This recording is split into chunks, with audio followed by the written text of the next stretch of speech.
No, seriously, I'm just kidding. Hi, my name's Rick Robinson. I am the general manager of KLRNRadio.com. We are probably the largest independent podcast network that you've never heard of. We have a little bit of everything, and by that, what I mean to tell you is we have news, pop culture, special events, conspiratainment, true crime, mental health shows, drama productions, and pretty much everything in between.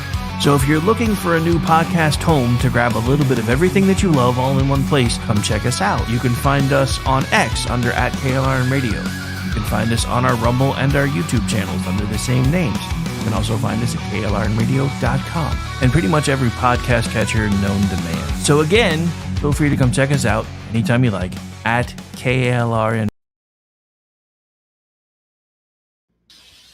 Hollywood House Lift. I'm excited to be working with new clients. I'm not getting rid of that. I hope I never see you both again. Yeah. An all-new season. Those have to go. That has to go. From oh, wow. It's been an actual nightmare. To oh, wow. This is such an upgrade. With celebrities like Josh Duhamel, Christina Ricci, and Gina Rodriguez. Dazzle me, Jeff. It looks like Chuck E. Cheese.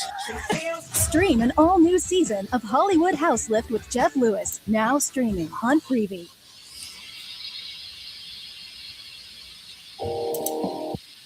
Hi, everyone. This is JJ, the co-founder of GoodPods. If you haven't heard of it yet, GoodPods is like Goodreads or Instagram, but for podcasts. It's new, it's social, it's different, and it's growing really fast. There are more than 2 million podcasts, and we know that it is impossible to figure out what to listen to. On GoodPods, you follow your friends and podcasters to see what they like. That is the #1 way to discover new shows and episodes. You can find GoodPods on the web or download the app. Happy listening. KLRN Radio has advertising rates available. We have rates to fit almost any budget. Contact us at advertising@klrnradio.com.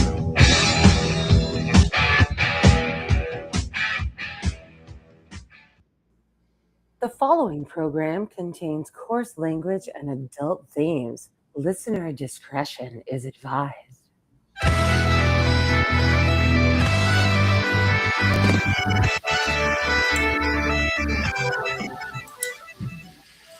Welcome to Inquiry, a dialogue about a topic to be named by our interrogator, our guest interrogator, Aggie DeBarkey. I am your respondent, Stephen Hall, and welcome to the show. So what topic do you have for us today? Hi, the least popular topic ever discussed on this show, I'm pretty sure. Seriously, I can't think of anything less popular than this. So considering that we are still in April, I thought that we would discuss the IRS, its inception and why it came about, and how it is that it became the bloated behemoth that we now succumb to every single April 15th. Well, I mean, as you know, the IRS was basically created because to oversee the collection of brand new income tax. And by brand new, I mean the first income tax they started to pay for this,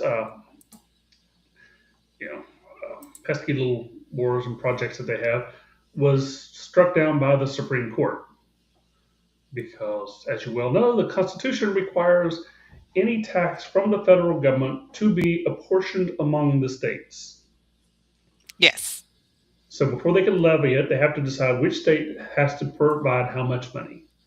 And the idea of the original Constitution was you go back to all the 13 states, you go, we need this much money, given your economy, you're going to pay this much and you're going to pay this. And they all agree to it, and then they fund the federal government. Of course, they also got money primarily from tariffs and duties. So, duty. I knew better to do that with Rick here. Okay.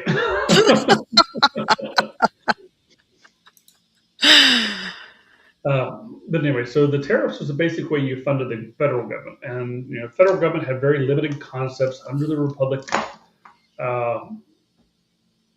So they had fairly limited expenses, although fairly substantial compared to the times. As we become more industrialized, we've had more discretionary budget within our personal income that the federal government seems to absorb. But the Supreme Court at the time said there's no constitutional provision. They said the federal government has taxing authority that is traditional for governments, even if it's not spelled out in the Constitution itself, which is kind of a strange interpretation by the Supreme Court, allowing greater leeway to the federal government to fund its activities. And your basic reason for that is they didn't want to go back to the days of the Articles of Confederation, where the federal government really became impotent because of squabbling between the states. And you can see how that would happen very quickly. Yes. Yeah. So after the Supreme Court struck it down, they decided, okay, well, we'll just pass an amendment. And this was under the major progressive push in the early 1900s, early 1900s, around 1910, well, they all got passed in 1913 under Woodrow Wilson. But this was the progressive movement where they coalesced around the 1880s going, we're a nation, not just a collection of individual states. And so there was a big push for a unified concept of the country. You know, the Manifest Destiny had come through, and once they had got the land, now they were going to consolidate their power and finances. And that's hard to do when your federal government is limited by that Constitution and the scope of it. So if you're wanting a strong central power and a strong central government, you have to find a more independent means of financing that level of government. Because if you're dependent upon the states, that kind of puts you in their pocket. So there were two things that they did to break away from these silly restraints of the Constitution that kept the federal government from being just a unified central power that could run over top of people. Oh my goodness. Oh my goodness. It just dawned on me. Are you talking about the 17th Amendment? And the 16th. And the 16th. Okay. Because when you said 1913, I was like, wait. They went hand in hand. These were not isolated amendments. This was a coordinated design to centralize authority and power. I see. So the same thing that establishes a constitutional provision that allows for the federal government to tax people directly through an income tax, the 16th Amendment, and the same amendment that separates them from the control by the states of the Senate being directly elected by the people, so you only had to appeal to the popular vote and could ignore the state governments entirely. So you're making the federal government independent of the states, breaking the balance of power, and you're giving them an independent source of revenue other than just, a voluntary one, which is based on trade, kind of like a sales tax. But your tariffs that are coming in, you could tax international trade. Theoretically, you could tax interstate trade, but they didn't traditionally do that. So what you're left with is this push to have a central federal government that certain people called robber barons at the time, because that was the name that they gave them for, could exert control more broadly over the economy. And they wanted to control the money, so if you control the money, you can control most of the policies. Remember, this comes on the heels of some railroad scandals and the Teapot Dome scandal. Yeah, I remember the Teapot Dome. Most people aren't really familiar with those, but it was a way of politicians going, we can make some money at this deal as being politicians in the federal government. And of course, this horrifies everybody. Of course, now we see people doing insider trading through the government going, oh, well, that's just standard now. We have become kind of inured to it. It's become expected. Nobody gets punished from it, so we just accept it and move on. So instead of hanging them from the highest yardarm, or at least at the very least ending their political career, like they did with the Teapot Dome scandal. Now it's become commonplace. But the idea was the people who were pulling the levers behind the scenes could use this to make money. The Transcontinental Railroad, Hmm. if you know anything about that, they were manipulating I want to say the economic graphs to lie to the politicians to justify getting kickbacks from the government for building the railroad so they could make lots of money. Wow. Not through legitimate competition, but through uh, subsidies from the federal government. And I go back to something I've always said: all subsidies are evil. All economic subsidies are bad economic policy. No lie detected. I do believe that simply because having lived in Hawaii, dealing with the sugar subsidy and everything, the issue there, having been born in Puerto Rico, where we do raise sugar cane as part of our economic crops there. Yeah, it's not a good thing Well, at people all. forget how big the sugar trust was in those robber barons and how important that was. Oh yeah, totally. I'm telling you, nobody knows about the sugar subsidies. Most people don't even know um, how damaging it really is. It's it's really weird. You go to Germany and over there, it's like, what do you mean, real sugar? What? We can't afford that. They use beet sugar. They don't use sugar cane sugar. They use beet sugar, which ick. But I mean, Yeah. well, the crystallized stuff is fine. But when you use it for your sodas, like Coca-Cola uses beet sugar instead of you know cane sugar or even the corn syrup or Well, here whatever they it is. don't even use cane sugar; they use the corn syrup.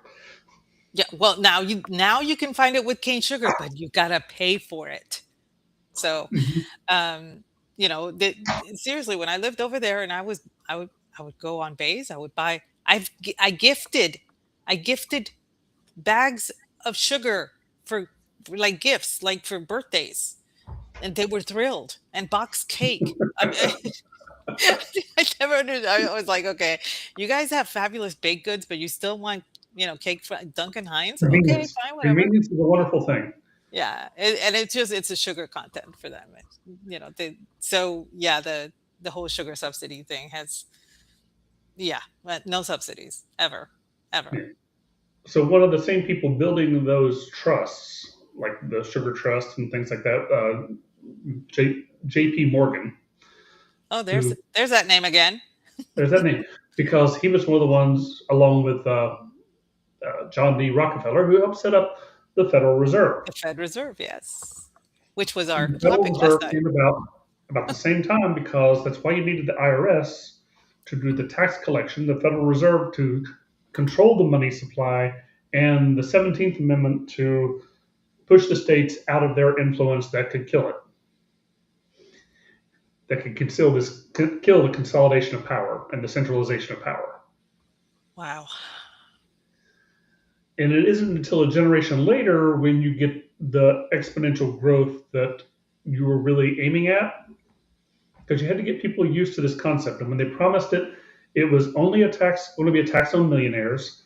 And I think it was only like 3% if you made over $1 million. And it wasn't going to affect the common man with that income tax. And it was only temporary to pay off the war debt. Uh-huh. Temporary. Okay. Yeah, well, you got to pay off that war debt, right? Yeah. Civil War, Right. we haven't paid it off yet. Nope. Well, so you see what happened with that though is once they decided it was temporary, the Democrats kept coming back every 2 years and were like, "Hey guys, remember when we had that progressive income tax? Wasn't it wonderful? We were able to do all kinds of things. We should do that again." So for like several cycles, the Democrats were like, "No," and then they came up with the bright idea of, "Well, surely the American people won't let them get in their pocket, so we'll do it as a constitutional amendment." And then you started hearing all the things you've been hearing from Democrats ever since. Well, it's only going to really impact the rich people, and since you're not rich, it's not going to matter to you. Divide and conquer. You can. What is the most oppressed minority in the United States? Rich people? Rich people. Rich people are always a minority. So if you have a Yes. popularly elected vote, you got a lot more poor people than you do rich people. So if you can stoke jealousy, you can divide the country and push almost any policy you want on we're targeting these people that you don't like. Which is funny because it comes from the robber barons who were pushing it, and they were pushing it on the dislike of themselves.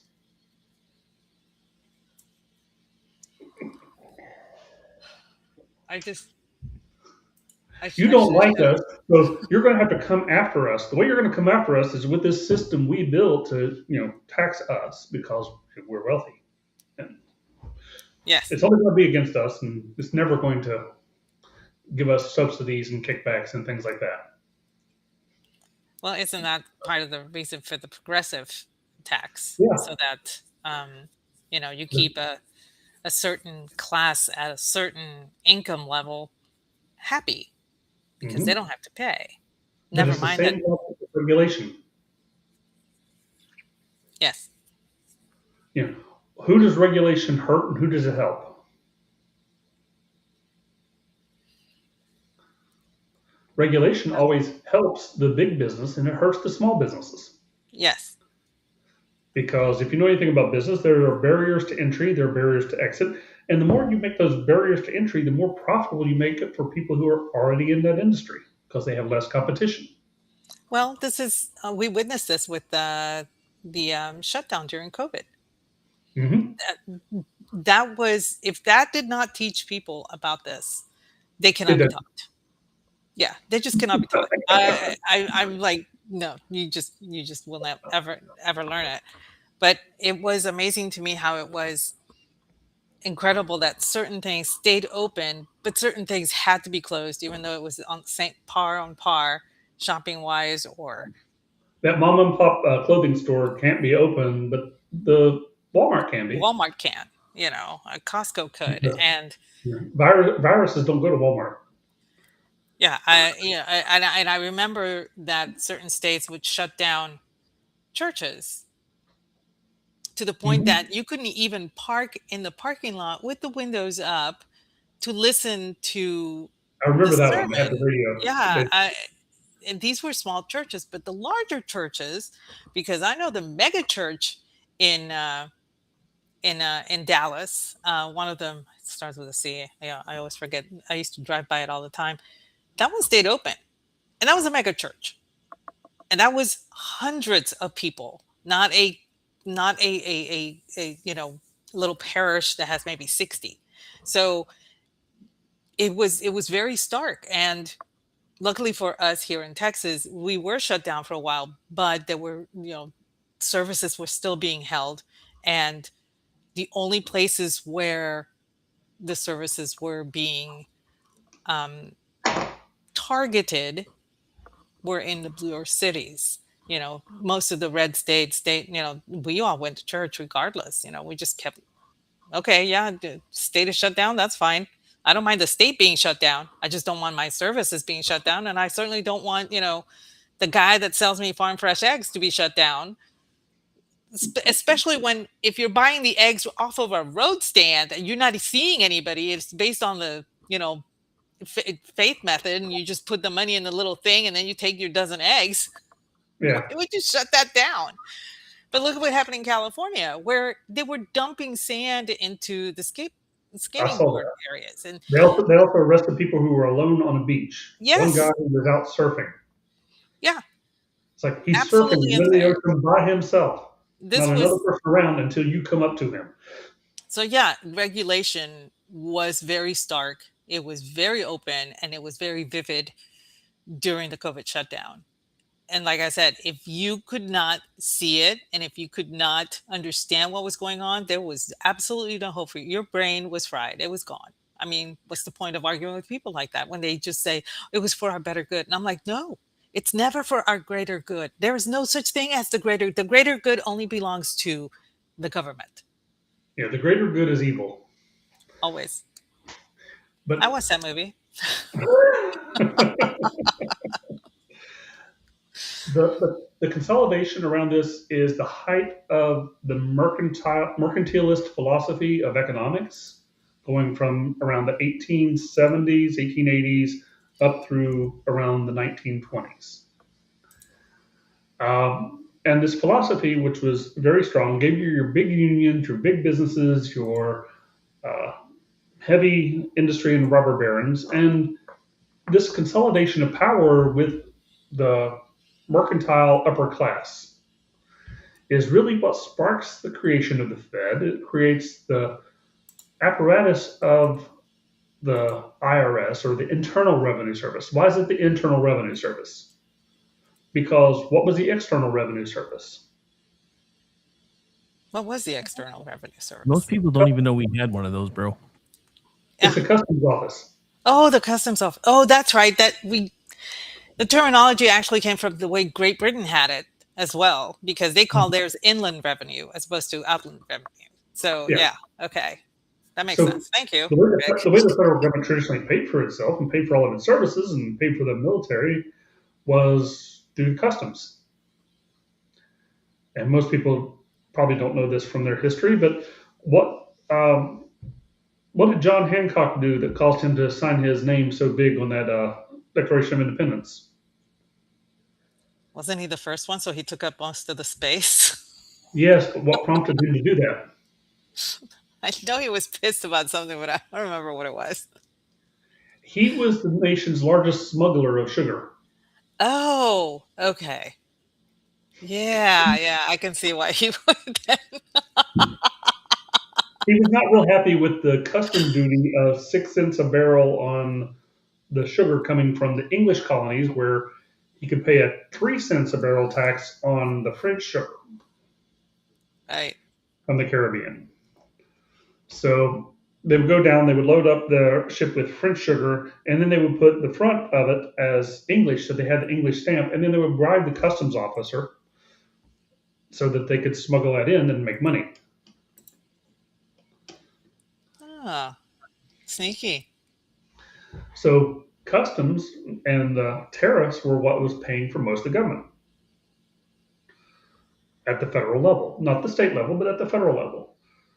So having an independent direct taxation where you bypass the states and could tax the individual directly, which is something you couldn't do before the income tax. The federal government could only collect taxes on imported goods, and if people wanted to protest your spending, they could just not buy imported goods, and suddenly the federal revenues would dry up. And the federal government would be forced to go to the states and ask for money apportioned among the states. And that would go over very well. But the income tax allowed them to bypass that and tax citizens directly. So that's why, so it was basically a 3-prong attack on the Constitution, as opposed to one and then another and then another. It was like all at the same time, to break that. People can't defend on multiple. It's hard for people to intellectually oppose intellectual war on multiple fronts. No, it's very difficult to process, which is why we're constantly bombarded in a state of fear by any government that we're under, regardless. You witness it with ours, the way the UN is always constantly, oh, this is going to happen, we need to fix it, we need your money to fix it. The WHO, every organization always acts on that state of fear. You still see the same process today, where they're trying to do this with cars, with the automatic shutdown. They're trying to do the AI thing. The kill switch. At the same time, they're trying to give immunity towards Monsanto and similar things for pesticides and Bayer pesticides in the Farm Bill. And you have this, you're trying to fight all of these issues on multiple fronts. And that's one of the reasons why Congress does so much that they don't really know what's in there because they haven't actually read them. Well, it seems to me that most congressional members do not actually take time to read any of the legislation that crosses their desk. They leave that to their staffers to read. Then they do a little concise clip notes, and then that's what the congressperson gets. Yeah. It has Well, they been, actually you know, couldn't. Do you know how many pieces of legislation they pass every year? Not considered how many they pass every year. Not considered how many they pass. how many? 5,000. Get out. No. See, this is where is, and we're getting off topic here, but this is also one of the reasons why we have so many, you know, departments and agencies that have absolutely no oversight whatsoever because the Congress is no longer wanting to do that job, so they just give it to another agency. But it's What? not entirely off topic because many of those things involve what are we those tax loopholes Hmm. are Yeah. provisions in some of those 5,000 pieces of legislation. Now, many of those pieces of legislation are it's national. What was it? Shrimp Scampi Day, I think they said earlier. Oh my word. And, that's about 400 or 500 of your pieces of legislation are just it's going. We declare this such and such date to be National, Hot Dog Day. Is it, in all honesty, when they declare something like that, is it just so that they have something that they have accomplished while being a congressperson? Yeah, Because, it's also something lighthearted and entertaining that they don't have to really think about. but what does it accomplish? All it does is pad It their does absolutely resume. It nothing. doesn't accomplish anything. Because if you're National Hot Dog Day, are you doing anything to the hot dog vendors? Are you giving them a tax-free day? So they don't have to charge tax on everybody that comes and buys their hot. No, they're not. They just say, "Oh, it's National Hot Dog Day. Go have a hot dog." So yeah, spend the money so that we can get the taxes from that poor guy. But it That's also what it says seems that like to me. your hot dog associations that are sending money to the campaign contributions, we're thinking about you. Yeah, pretty much it. Yeah, God. This is, We're taking your stuff into consideration. But that goes back, like I said, now that you have this independent source of revenue and you have a collection apparatus for the IRS, who dealt with most of the funds before the IRS, and they still do it today. um,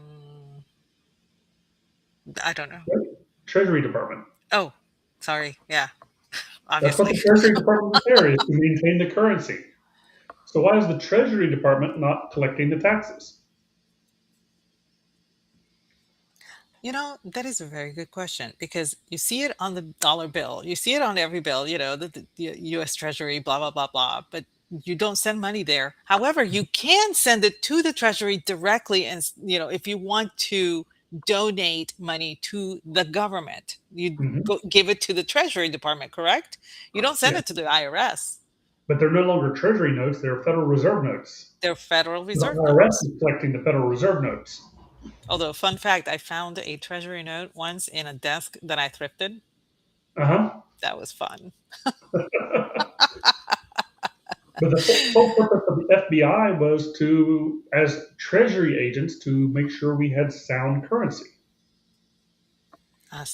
Okay. That's the reason we have the FBI is to make sure that our Treasury notes and our coinage is not being counterfeited. I have a friend of mine. He just retired from the FBI. He was in the money laundering division, and he said that I thought that was going to be a very boring Was that division. was that a pro or anti money laundering division? Uh, who can tell? But he was actually stationed in Brazil for 5 years, and he told me I thought it was going to be a cakewalk. He was very happy about being stationed over there and whatever. He said, I never in my life expected to be in such a position where I there were times that he thought he was going to die. It was that sketchy. And so Mhm. I never, when he told me he was going in, that was going to be he was going to be in the in the counterfeit division, money laundering and counterfeit division. I was like, they have that? And he just said, Aggie, they've always had that. You just Yeah, never that was noticed. their purpose of creation. Yeah, but he was right. I never noticed. Nobody notices. Nobody pays attention. They just think FBI, they're cops going, in a federal investigation, that kind of thing. But they don't think about that, the sections that each, and that's one of the biggest, if not the biggest section that they have is the counterfeit and money laundering. MD is saying that the Secret Service is the counterfeiting, not the FBI. Okay. Well, I'm not sure because I actually have a coin. My friend had coins that he would give for special occasions and stuff Mhm. like and it did say counterfeit and money laundering on it. Yeah, I So know. it But may have been it's still part of transferred, the but Treasury. hmm? It's still part of the Treasury Department. It's what that Yes. sounds. Yeah. So, I was just like, yeah, I'll take a picture and I'll send it to you when I find a coin. I don't know where I put it. I didn't think it was that important because I didn't earn it. So let's go back and address your earlier point as to why it grew to the size it was. The reason it was created, obviously, is to create this independent lever of finance and power for the federal government where they could separate themselves from the states. And they were no Mhm. longer had to be responsible to answer to anybody but themselves or the public at large. What caused the growth?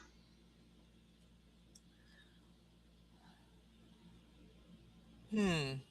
Um, I guess the addition, as they began to add stuff to the tax. Um, Well, people are only going to accept that if you have a crisis. but yeah, Never let again, a good state of crisis go fear. to waste. Yeah, exactly. State of fear. So, what crisis would cause people to give up lots of their income? Mm, war is one. Um, the threat of War came later. This is about a decade before that. decade before war. Hmm. Hmm. Mm. 1929. Oh, the crash. I'm sorry. I thought you meant World War One. I was like counting World back. War I'm II. like, what happened in 1904? It's like trying to figure that Okay. out. Okay. Yeah, we skipped a war there. Or 10. We skipped 10 world wars there. Um, Yeah, we skipped 10. so World War 11. Uh, She's never going to live that down. We're not going to let her either. But go ahead. that's her potato moment. And for people who don't know what that is, that was Dan Quayle misspelling potato. Uh, so you have a Great Depression where you have an economic collapse, and it's not just here, but it's worldwide. But what was the effect of it was Democrats, in particular FDR, pushing a lot of social programs to help people out. And government help always is a scary thing. The federal government, the whole expenses of the federal government prior to the Great Depression was 6% of GDP. 6%. Yeah, that paid for the Army, the Navy, all of those internal roads, all of those post offices, all the functions of the federal government were done for about 6% of GDP. Federal, state, and local taxes combined were somewhere between 8 to 10% of a person's income. Wow. But during the Depression and the war, the federal government became 36% of GDP. I mean, that's a hell of a hike. 500% increase in federal taxes.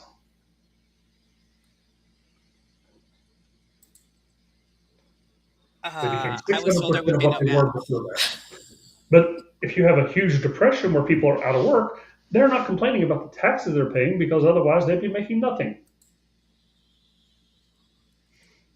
And you have a war going on, so people will do hardships because you have the continued existence of the United States threatened.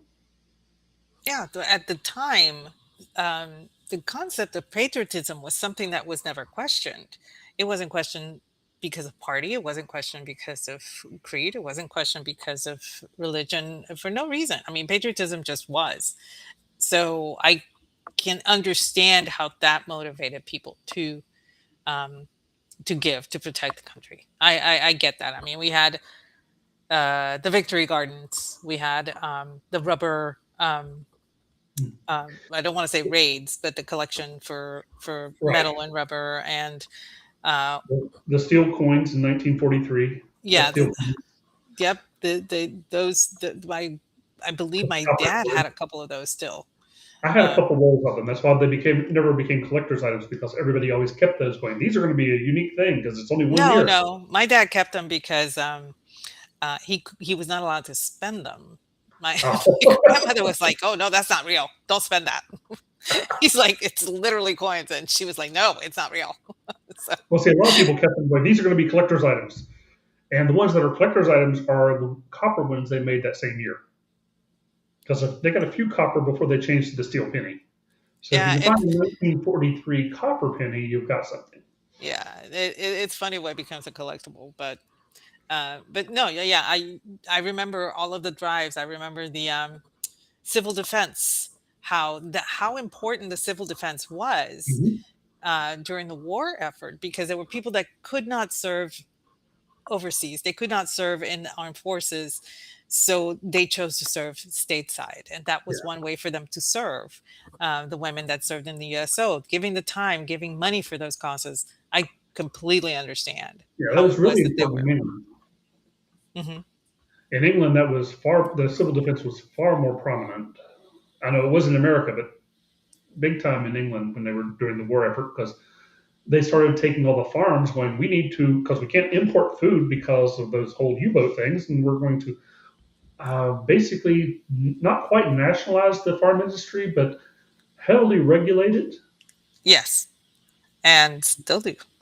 And that's one of the things that destroyed England was after the war.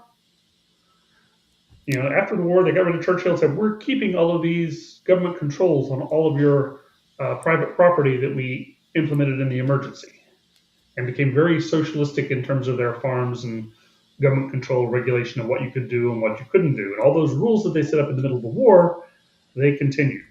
Yeah, instead of them being temporary, they became permanent, which is Yeah. why we always joke there's no such thing as a temporary rule.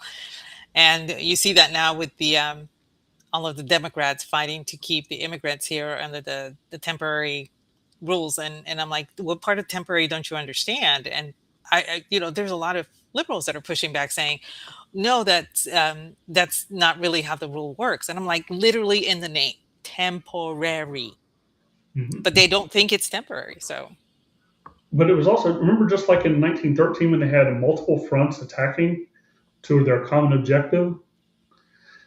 World War II, they also had multiple fronts attacking the same concept, because you can't just go, we're going to tax you at 36%. No, we have to have a Social Security plan that we're helping out the elderly.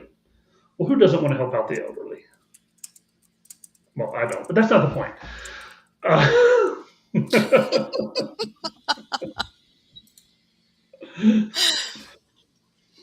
The idea was, we're going to make them more secure. We're going to not push grandma over the cliff. We're going to give them a little bit of comfort in their golden years of retirement.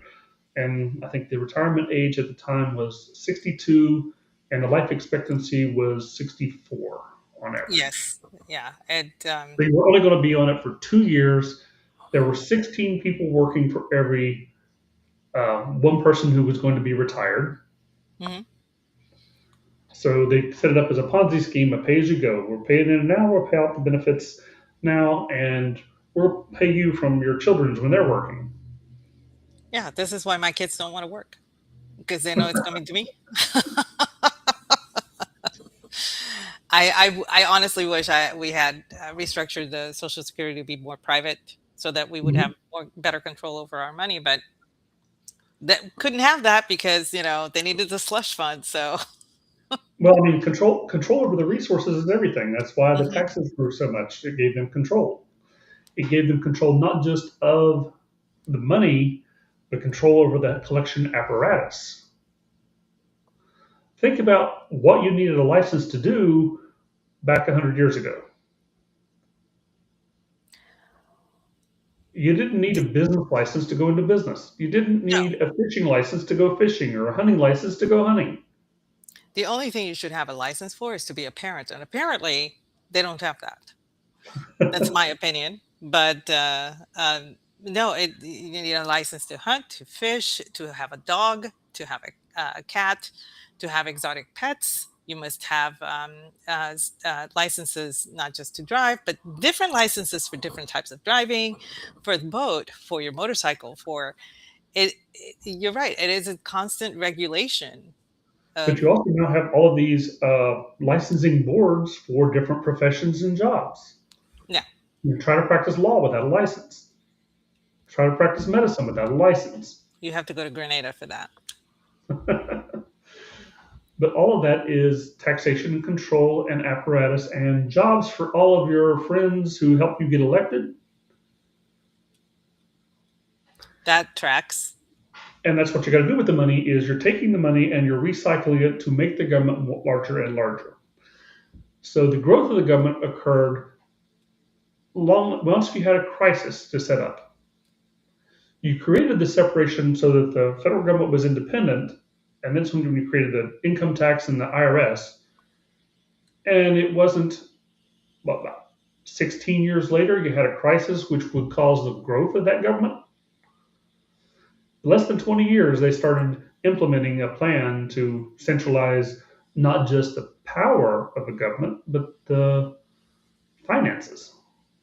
I mean, think about a government that requires 40 to 50% of every citizen's work, and you're supposed to be free and have liberty.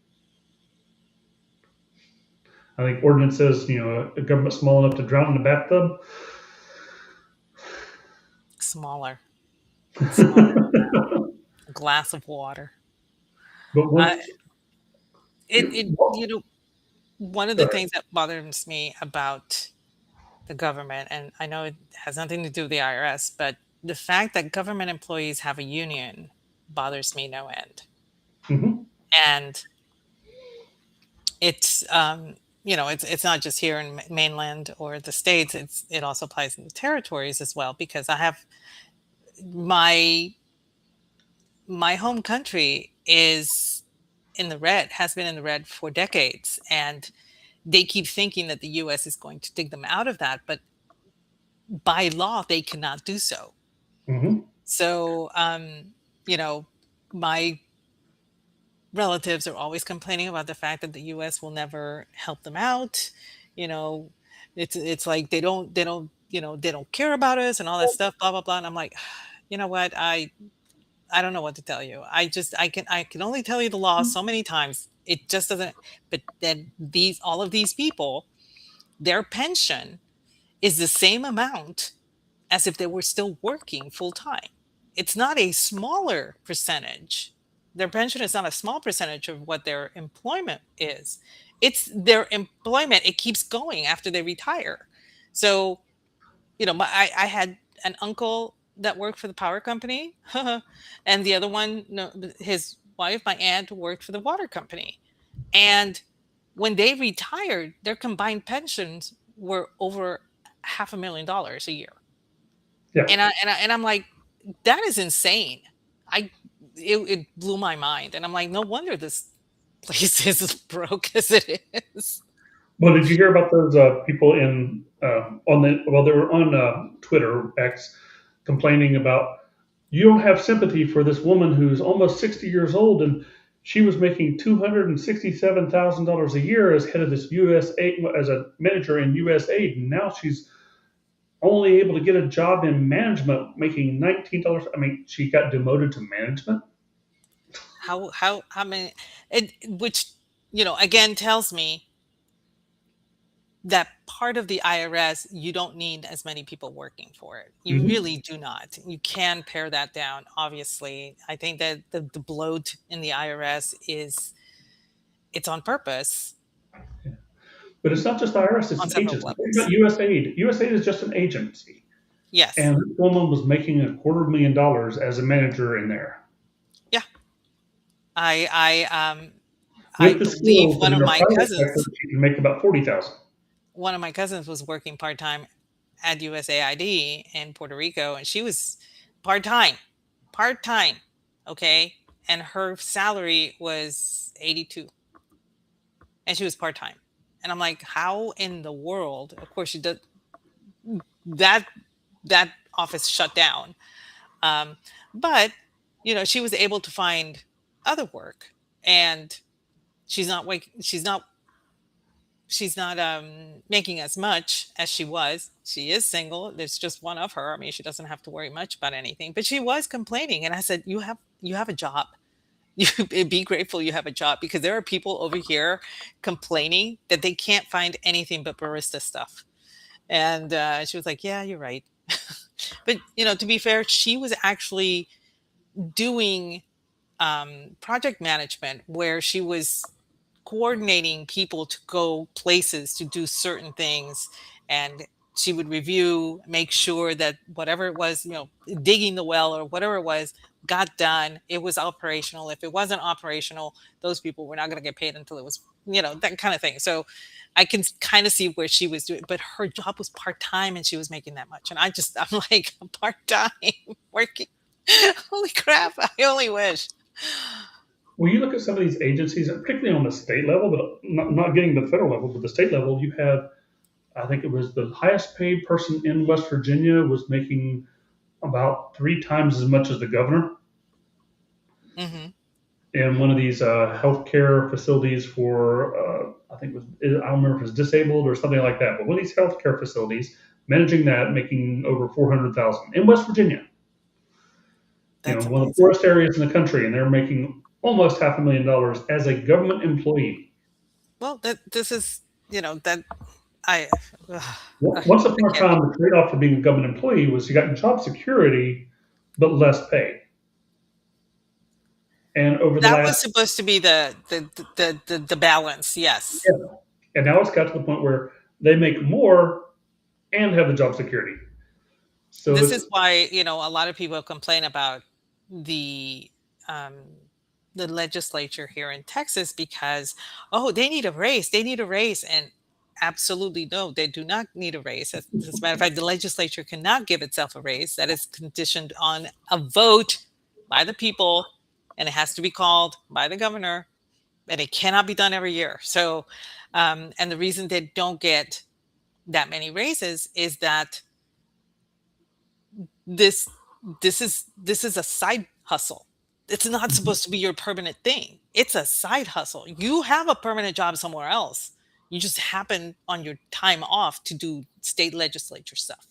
So that's how it was designed on the Texas Constitution. 273 amendments later, it has not been changed, but yeah, that's, yeah, some of that's those the way it state was supposed to constitution be. provisions get really weird. Yeah, it was supposed to be that you had job security, but you were not making bank. And now you're making bank, you're breaking bank, you're actually doing insider trading with the bank and have job security. Yeah. Well, that works until you have more government employees than you do private sector employees in a Mhm. majoritarian system. Remember, I talked about you have a village of 100 people, and if you can reduce things down to that, things become a lot easier to understand. Yeah. Okay. Uh-huh. So imagine you have a state with only 100 people in it, and 51 of those work for the state government. What? Uh-huh. In one capacity or another, they're working for the state. But that becomes a majority of your population in a democratic society. Now, what happens to that means that 14, because public employees don't pay public taxes or tax to that government. And if we Mhm. just have one level, one state, the city, whatever it is, and more than half the people work for that, where is their money that they get paid coming from? It's coming from the other 49 people. But it's a majoritarian system, so you've created people who can raise the taxes, being in the majority, but not paying the taxes. So So you basically enslaved the minority of the people by having too large a government. right. And it seems like this is pretty much how we have developed our government. Our Mhm.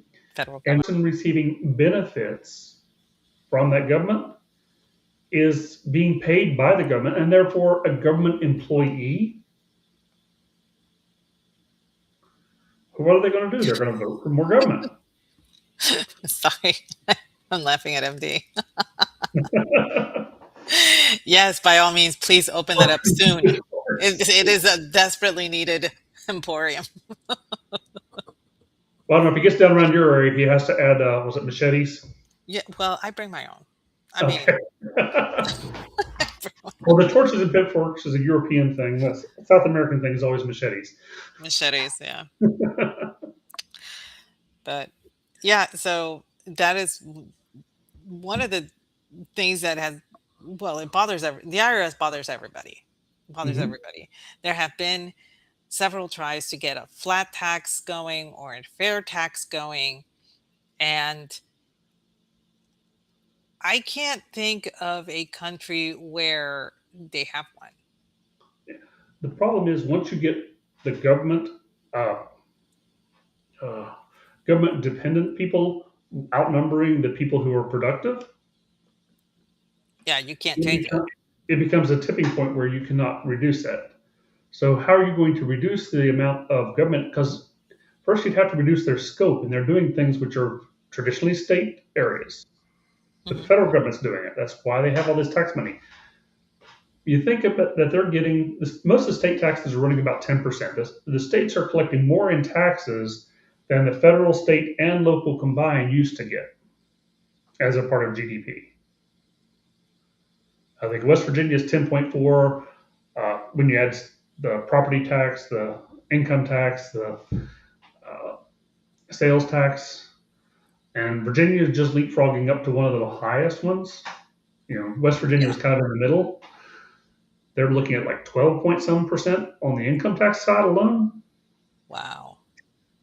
And That's you add that insane. to the federal, which is still over 36%. They started back in World War II or before World War See, II. this is what I don't understand. How it is that there can be blue states with both state and federal income tax.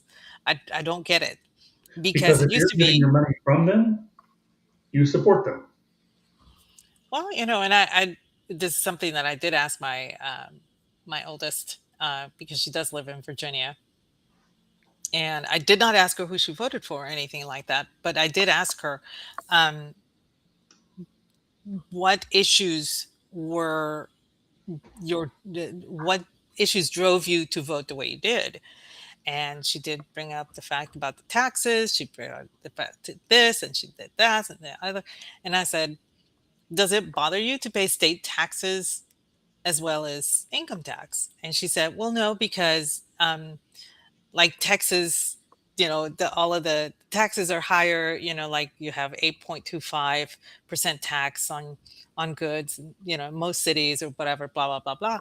And I looked at her and I said, what's the city tax here? And she's like, I've never even looked. Yeah, it's 8%.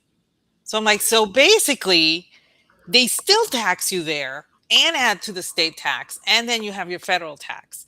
And it's like I saw the light bulb go on. It was too late. She had already voted, but I saw the light bulb go on. And they're, hopefully they'll be moving back to Texas sometime soon. But But that's why you have so many taxes, because if you have a 5% here and a 5% there and a 5% there, you don't notice that it's adding up. you don't, and especially when they keep it to that, kind of low thing. And admittedly, in Texas, it's on a municipal thing. Some places are 8.25, some places are 8.125, some places are 8.025. So but most of the average is 825, I think.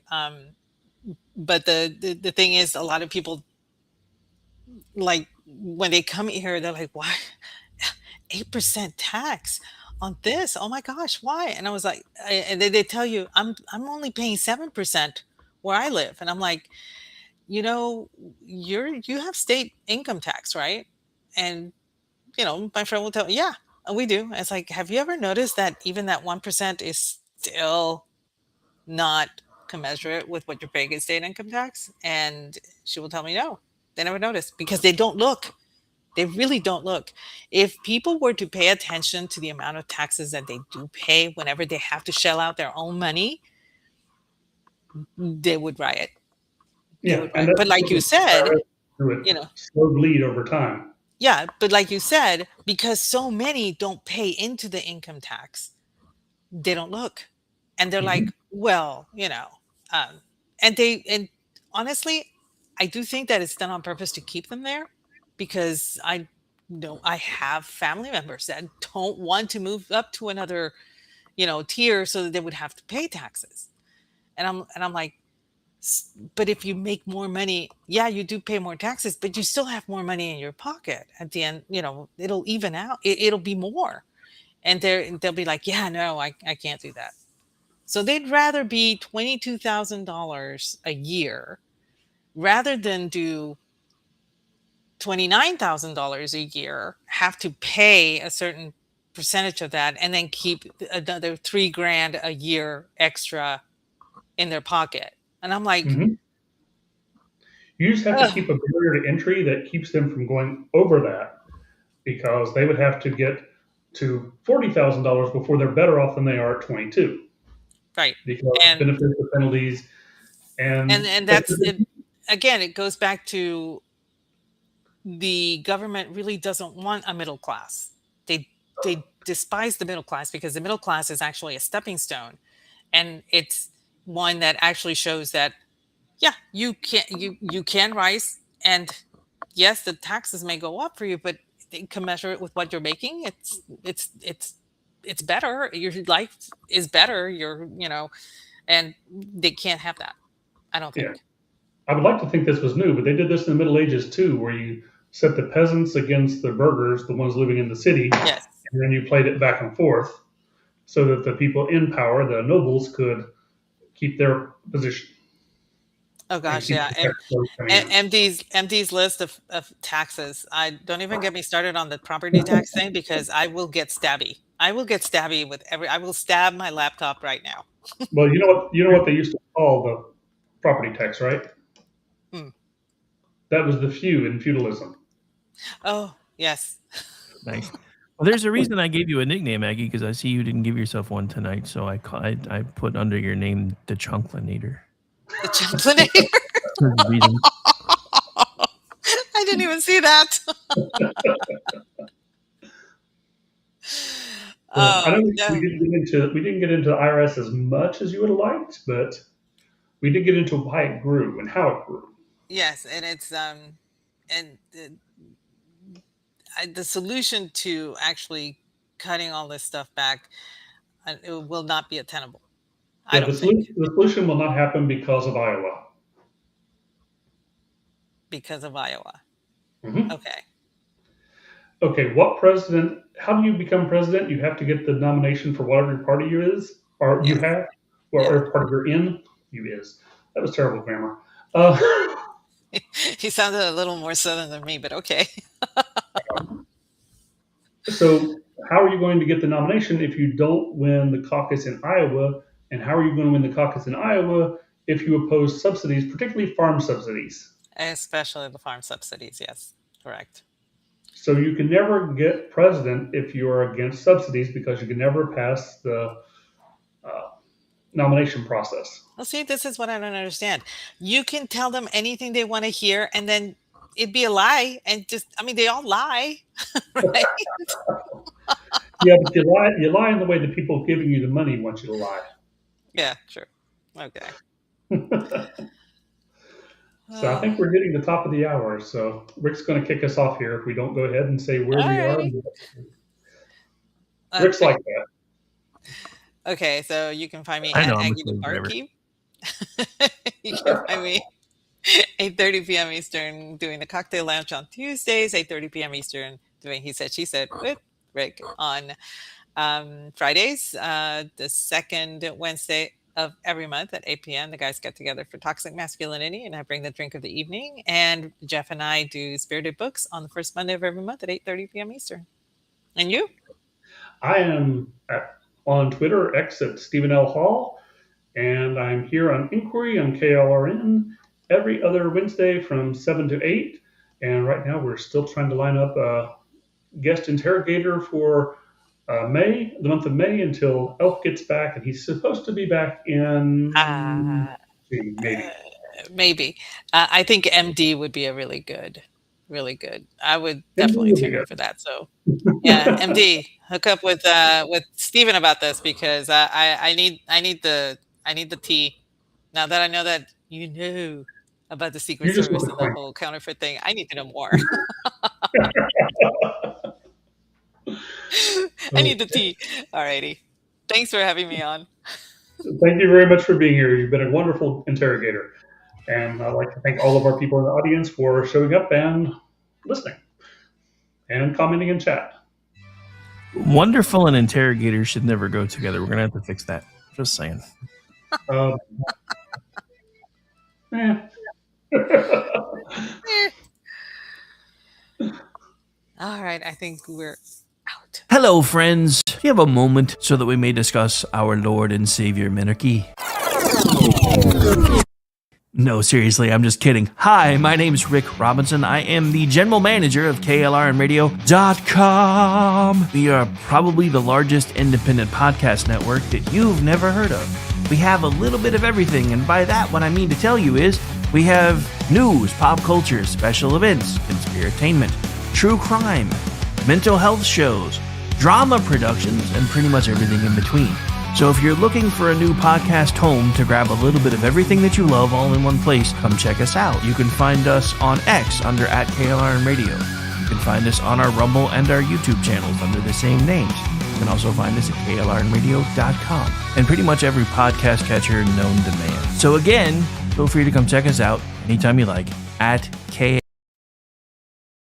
This is JJ, the co-founder of Good Pods. If you haven't heard of it yet, Good Pods is like Goodreads or Instagram, but for podcasts. It's new, it's social, it's different, and it's growing really fast. There are more than 2 million podcasts, and we know that it is impossible to figure out what to listen to. On Good Pods, you follow your friends and podcasters to see what they like. That is the #1 way to discover new shows and episodes. You can find Good Pods on the web or download the app. Happy listening. KLRN Radio has advertising rates available. We have rates to fit almost any budget. Contact us at advertising@klrnradio.com.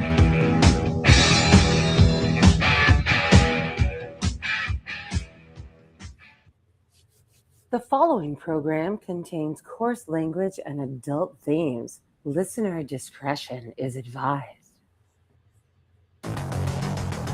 It's time now for the Conservative Curmudgeon Radio Show. Now, here's Grouchy.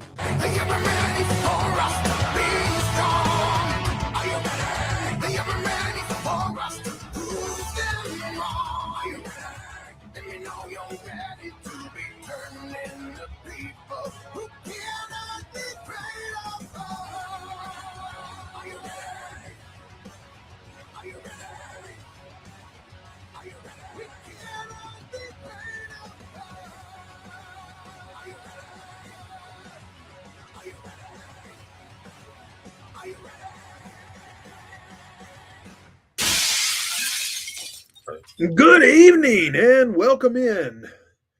It is Wednesday night on KLRN Radio, and that means it is Chat Lives Matter night. I hope you're holdover from Inquiry with Stephen L. Hall and Aggie. If not, you should be. But I'm not here to judge you. It's not my job. Just glad you're here with me. Couple of things before we get rolling good and it starts happening. Literally, I have dropped internet 3 times in the last few minutes while I was waiting in the wings to go live. So this could be a regular thing. The storms are currently blowing through the area here. So I am at Mother Nature's mercy. Well, that and the mercy of a shitty ISP. But anyway. Mother Nature is a horse. She's a big fat horse. She's the biggest horse in the whole wide world. Oh, wait. Sorry. Yes. Absolutely she is. God. It drives me crazy.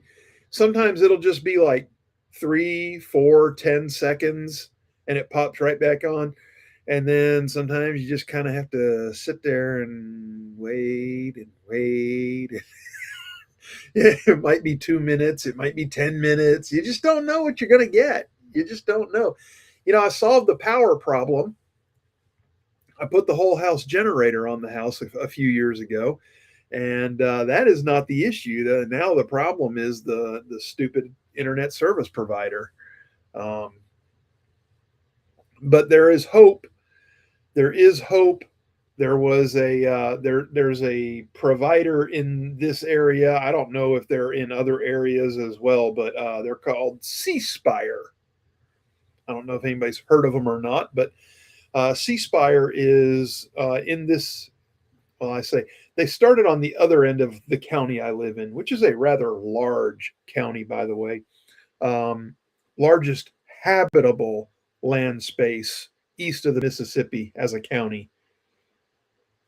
And yeah, I know there are bigger counties in other places, but not all their land is habitable. So, yeah, thanks for the lesson. I know already. Appreciate it.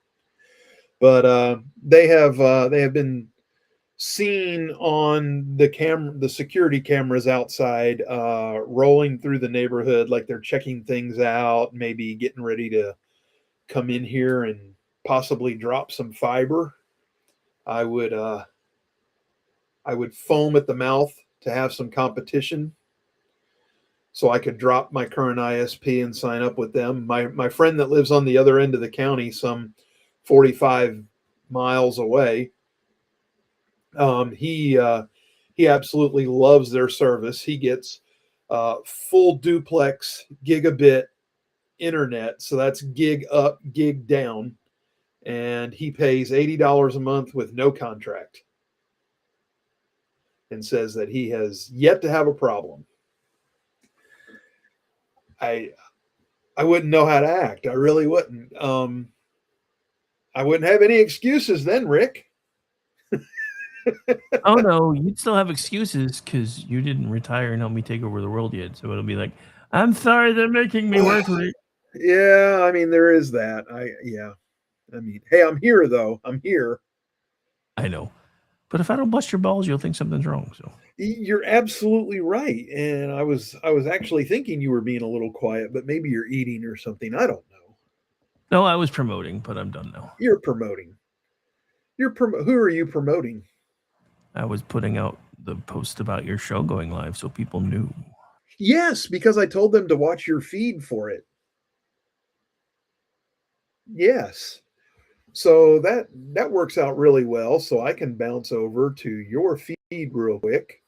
And, well, so much for real quick. Come on. I mean, you were just roasting your internet provider. Did you really think it was going to be quick? Dude, I mean, I hope there's no latency in my voice coming across, but at this point, I wouldn't even doubt if there was. So I haven't noticed any yet, but I don't know. Well, that's good because my screen is sitting here spinning and spinning, trying to bring X up. And all I want to do is just tweet it out. God, bless America. Are you kidding? Oh, and I think you may have just overtaxed your hamsters because now you're starting to fade in and out. I knew it had to be going out. It'd be. You're back now, though.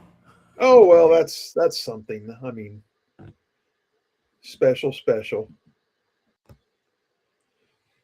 Come on, go to Rick's page. I'm gonna get this rebroadcast out, and then I'll be resuming back into the script. But before we do all that, the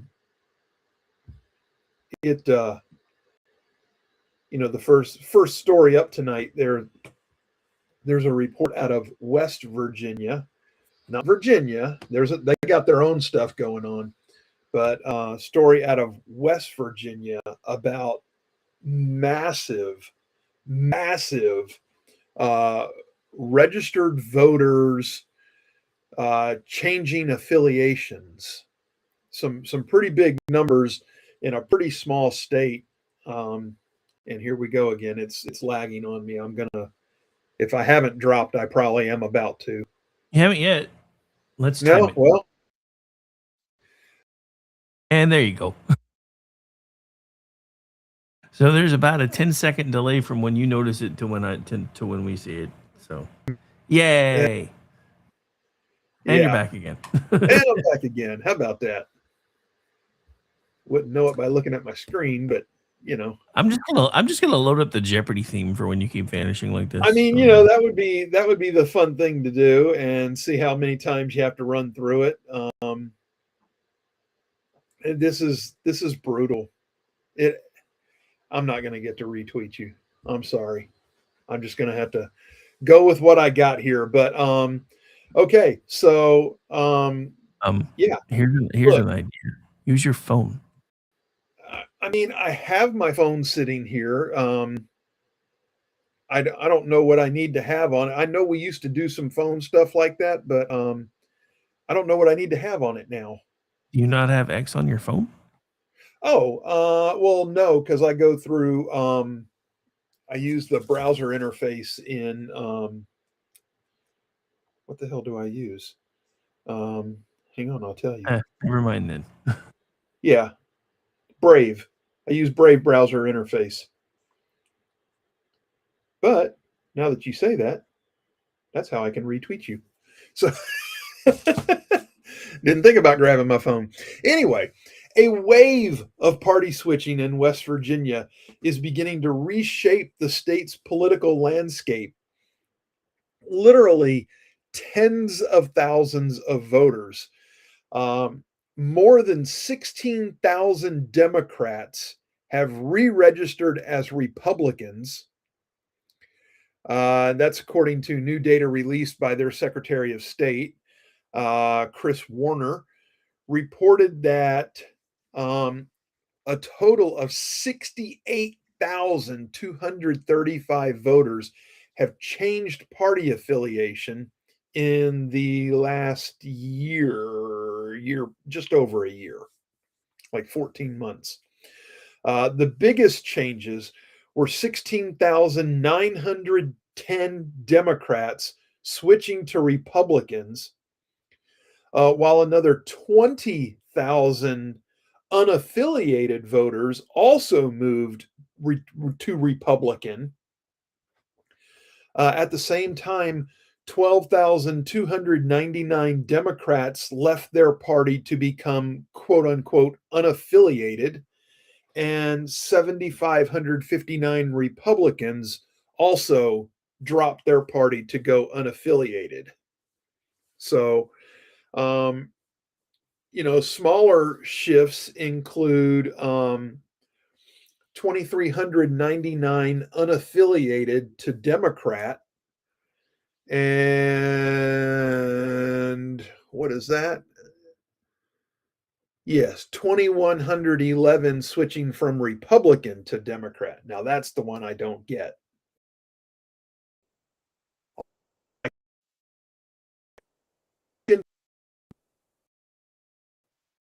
I don't follow that at all. Ooh, I don't know if you can hear the thunder, but I can. Oh yeah, right as you came back, I'm feeling like we're in the beginning of the Garth Brooks song. Okay. I didn't realize I dropped again. Not really dropped that time, but garbled, and then when you came back strong, all of a sudden I heard. Yes. Well, yeah. Thunder roll. I mean, you can bring up your weather app on your phone and look at the Gulf Coast right now, and we are in it. We are in it, you know, here on the northern Gulf Coast. So, yeah. So, right now, as of April 23rd, the data that Secretary of State Warner shared shows 519,756 registered Republicans, 327,089 registered Democrats,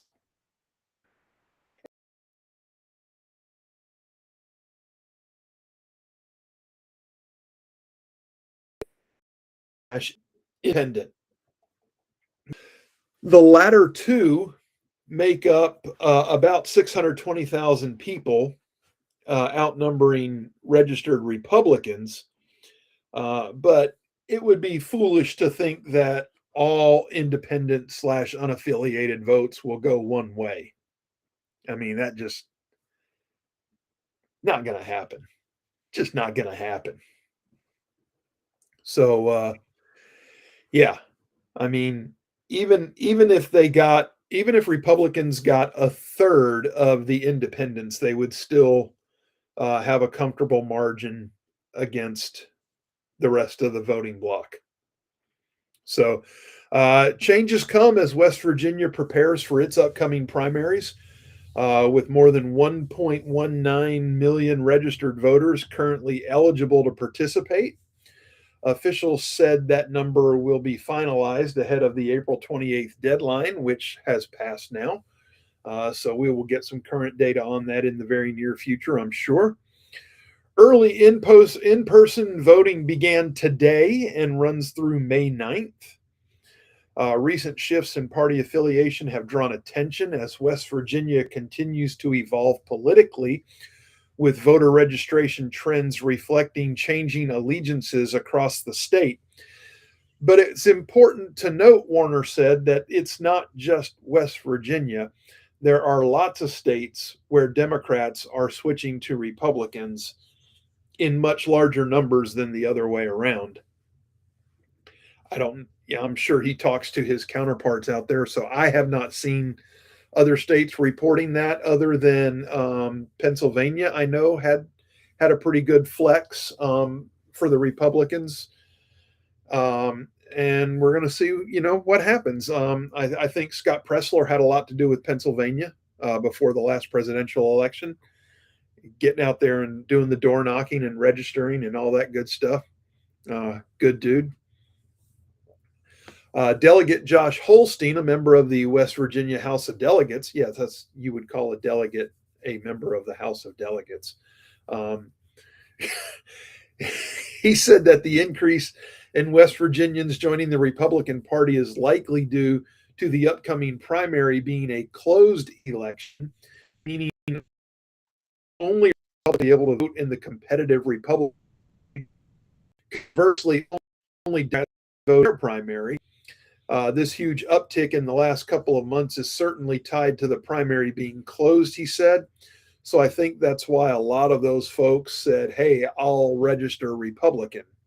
I don't know what that means, but, whatever.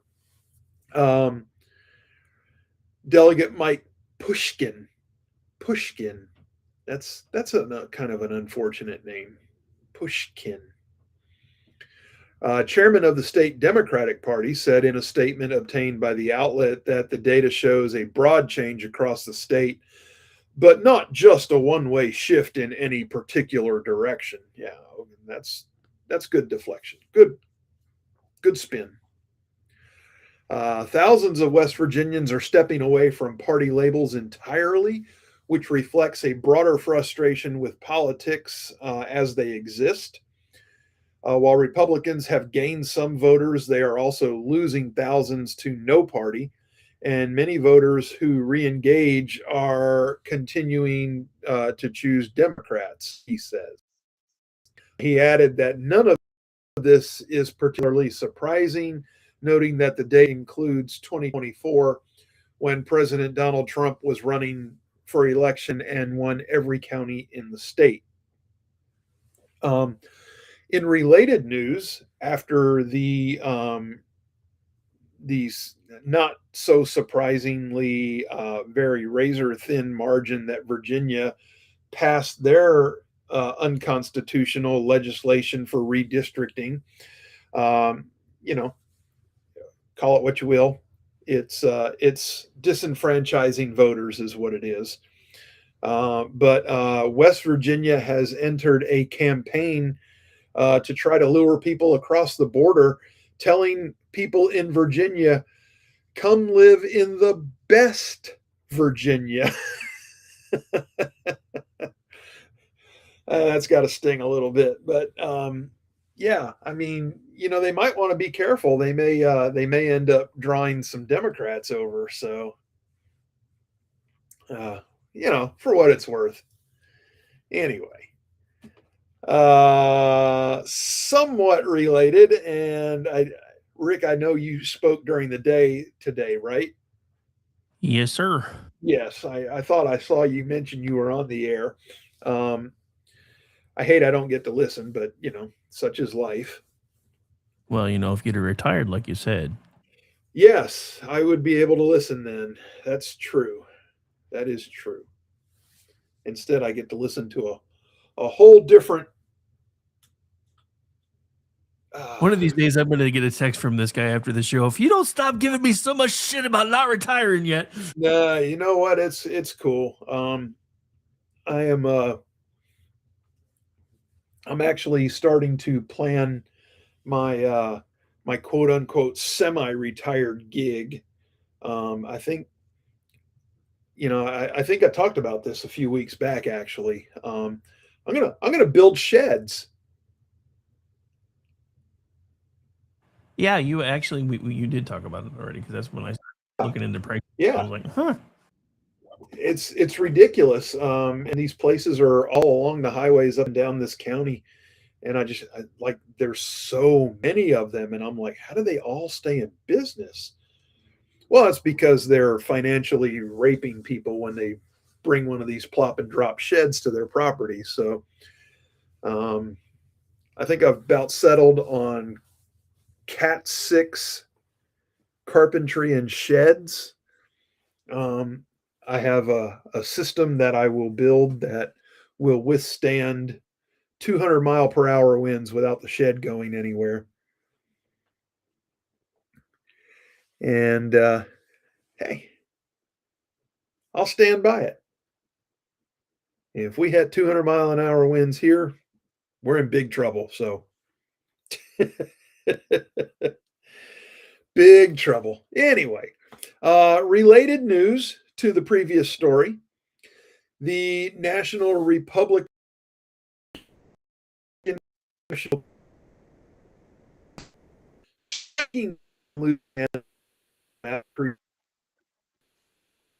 created a second district. Today's decision is a victory for the Constitution and the principle that every American citizen is equal under the law, NRCC Chairman Representative Richard Hudson wrote in a statement.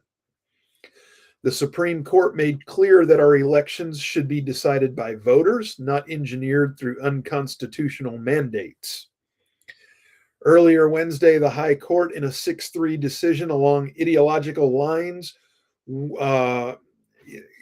according to Democrats, weakened the central provision of Section 2 of the Voting Rights Act.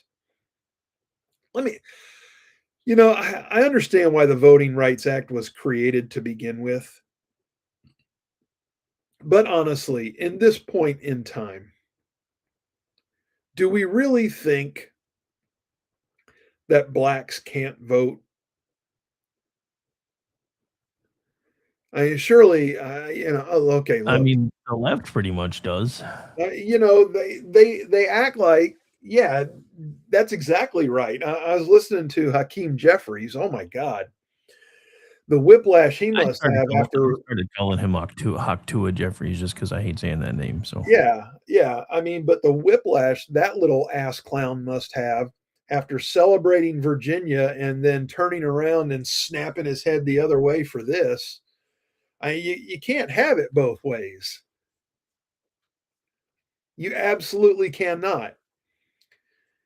So if Virginia can do that, then Louisiana can do this, and Florida is getting ready to just, you talk about shelling some peas down in Florida. Possibly we may not have to listen to or look at, thank God, Debbie Wasserman Schultz any longer.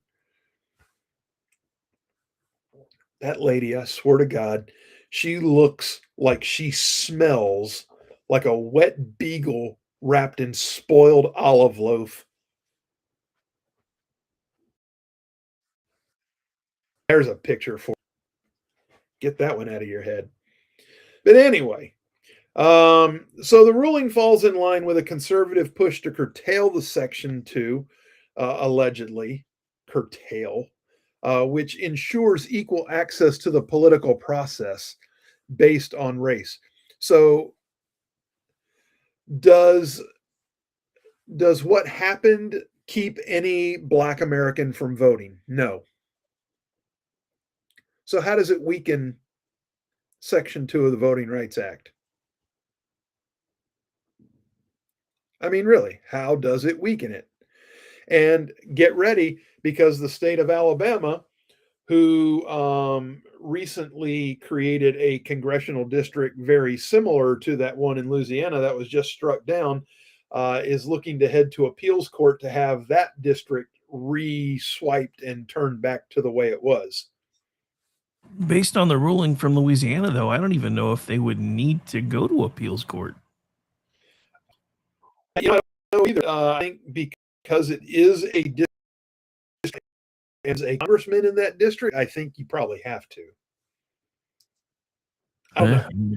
I don't know. Maybe it's something the state Supreme Court could do. I don't know. I mean, I could be wrong, but after coming through a little bit of that 96, 97, 98 page, consent or whatever the hell they call it when they agree. I can't think of it right now. It seems to me that they're basically saying that this is flatly unconstitutional because things don't need to be drawn based on race anymore. So I don't even know. I don't even know if any of the other southern states that have been hamstringed by this same crap would have to take them back to court at this point. I mean, I hope not. It would make things a lot easier. We know Dollar Store Obama is going to be pitching his little temper tantrum and jumping up and down, trying to get his head above the back of the chair so he can be seen. He is a little pissant. But anyway,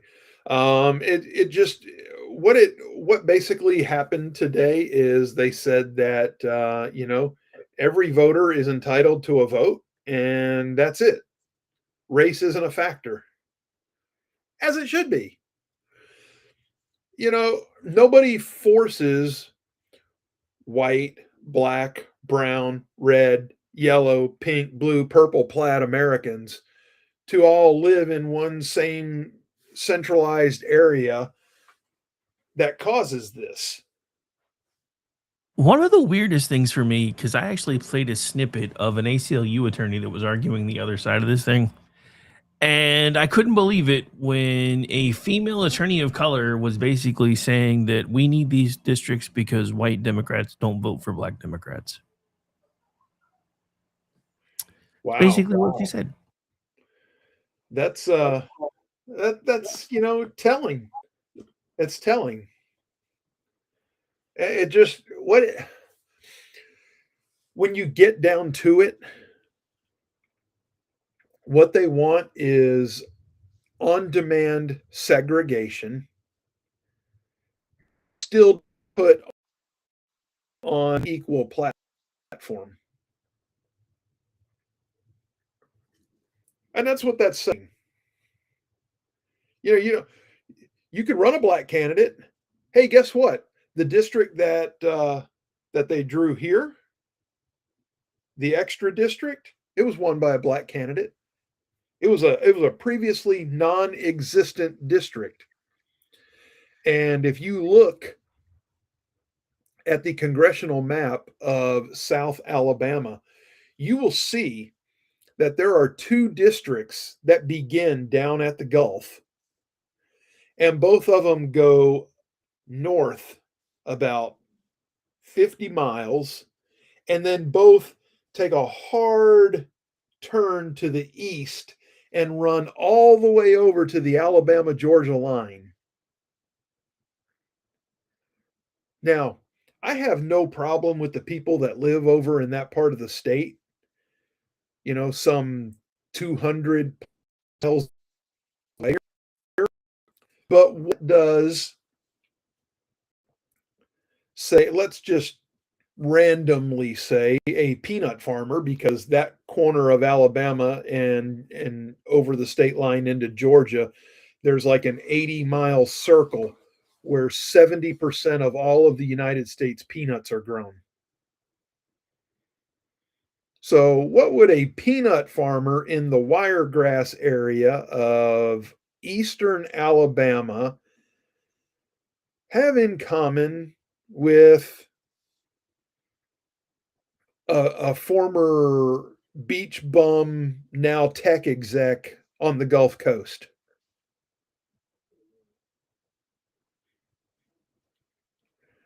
And with 200 miles plus separating us, why would you think that us having the same representative would be common sense or make sense or anything close to that?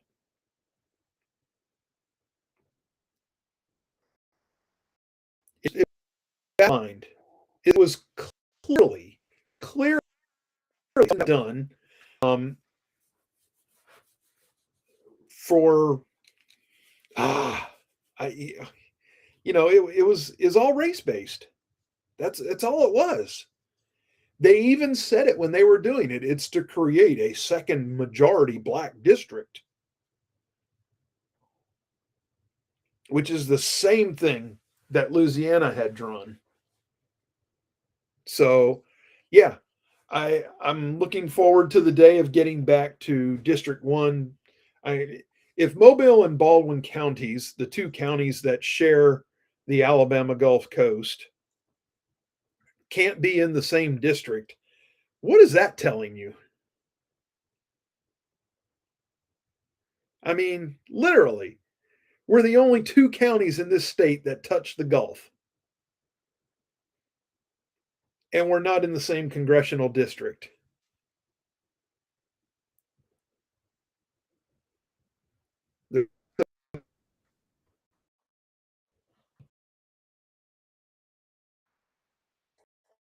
Do do do do do do do. Oh, did I really go out yet? Yeah, you're back now though. At what point did I drop? I don't know. I was typing on something else, so I wasn't really paying that much attention. It's been about probably 15 seconds ago. God damn it. Well, you want to run the ads? We're at the bottom of the hour. Yeah, hang on. All right, we're going to do the ad thing. Refill your drink, stretch your legs, and we'll see you in a few. Will it be a few, though? Will it really? I guess we'll find out together. Enjoy my bumper music. It's the best in the business. Says he, but I write my own now. So. 1, 2, what you doing? I've been jumping through some hoops. Wanna get my body loose. Wanna tell you what to do.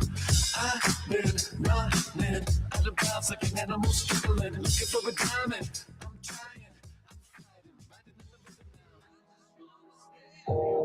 You are listening to KLRN Radio, where liberty and reason still reign. Celebrity designer Jeff Lewis is back with Hollywood House Lift. I'm excited to be working with new clients. I'm not getting rid of that. I hope I never see you both again. Yeah. An all-new season. Those have to go. That has to go. From oh, wow, It's been an actual nightmare. to oh, wow. This is such an upgrade. With celebrities like Josh Duhamel, Christina Ricci, and Gina Rodriguez. Dazzle me, Jeff. It looks like Chuck E. Cheese. Stream an all-new season of Hollywood House Lift with Jeff Lewis, now streaming on Freevee.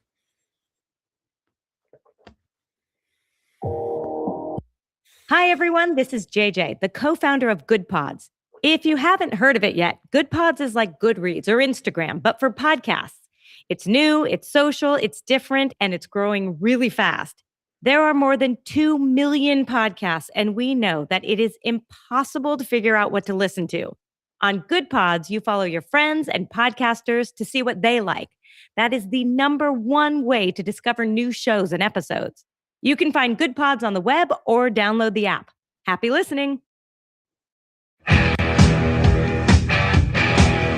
KLRN Radio has advertising rates available. We have rates to fit almost any budget. Contact us at advertising@klrnradio.com.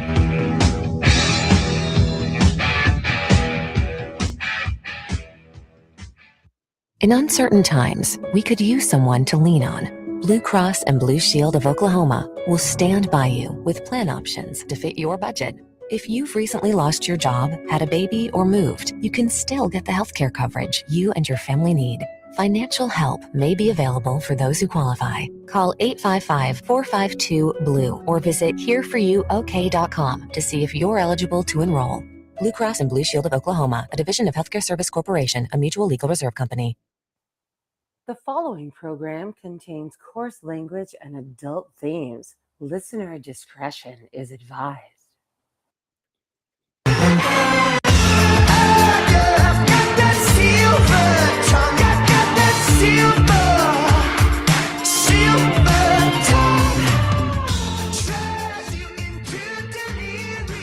We are back. All right.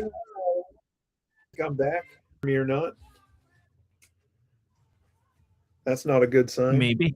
Maybe. Okay. Maybe. There. Make me panic for a minute, huh? Okay. I got it. Asshole. I almost hit this button, but it wasn't loaded. Not that one. This one. But yeah, it wasn't loaded, so I couldn't do that yet. Anyway. Hey, so before we get rolling, what's coming up tonight? Behind Enemy Lines Radio is on after you, and then we'll go into Rick and Orty with myself and the Amish one, and then there is no Edge of Liberty tonight. Sean isn't feeling well, so Rick and Orty will be the closing act, so it's kind of like the old days. Man, look at you, in bed early tonight. And I think I'm going to write some instead, because, you know, reasons. Yeah, call a paycheck. Pretty much. I get it. It's okay. Hey, no hate, no shade, no nothing. I don't judge. Not my job. I might make fun of you, but I ain't judging you. But anyway, you know, with everything going on, you got the crazy ass would-be assassin at the correspondence dinner the other night. Is it really a surprise? Is anybody surprised that this piece of shit, American-hating communist Hassan Piker, is being flocked to by Democrats? They love him. He's a terrorist sympathizer. He loves the flag burners. You know, he's a crass blowhard with an affinity for America's darkest adversaries. And really, I mean, Do do do do do do do do do do do do do. Do do do do do do do do do do do do do do do do. There's a reason we have a weather map over G's face tonight, so everybody knows why he keeps dropping. I think he might be back now, though. Oh man, you're back. Am I back? You're back. Yeah, you gotta let me know when I'm back because I don't see it. I did. I said I think he's back now, and then you got quiet. Okay. So let's see. I probably got cut off well into my raising hell about Hassan Piker. Yeah, that's the last thing I really remember hearing was his name. So I would just So I mean, this is a guy that I mean, he's he's a toxic demagogue. He is. He is further alienating their voter base and driving people away from supporting Democrats by his extremism. What does it mean to moderate, independent, Jewish, and female voters that their side is branding itself with a figure known for comments hostile to people they know and supposedly love? I mean, this is This is a guy who said that the fall of the Soviet Union was one of the greatest disasters of the 20th century. You know, he is he loves flag burners. I don't know if that was heard before or not. You know, he's a piece of shit. He called for blood in the streets just weeks before the assassination attempt at the correspondence dinner. Women are sure to be uncomfortable with a man who joked and mused about men date raping women on college campuses. Jews are unlikely to be pleased with his calling their ethnic group inbred. And others will be alarmed by his embrace of racial slurs or the viral clips that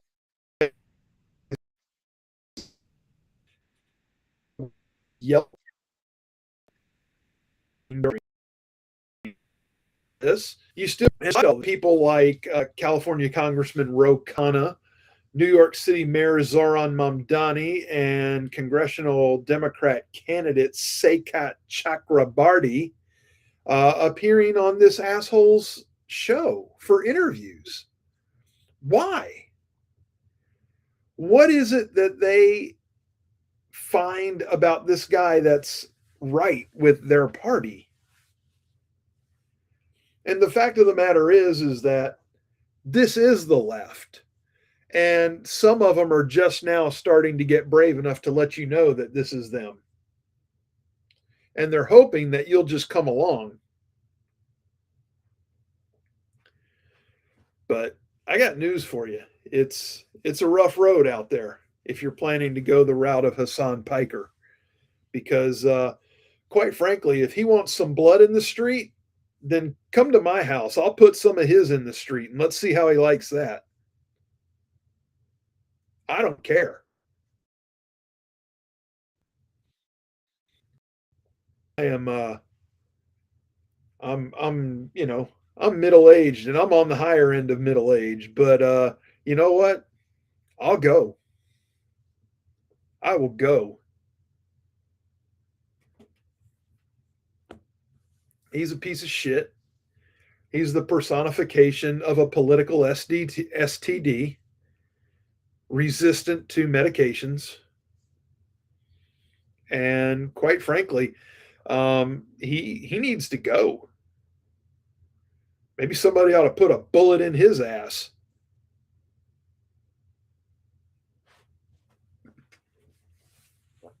Fuck him. I don't care. Anyway, let's see. What else do we have here?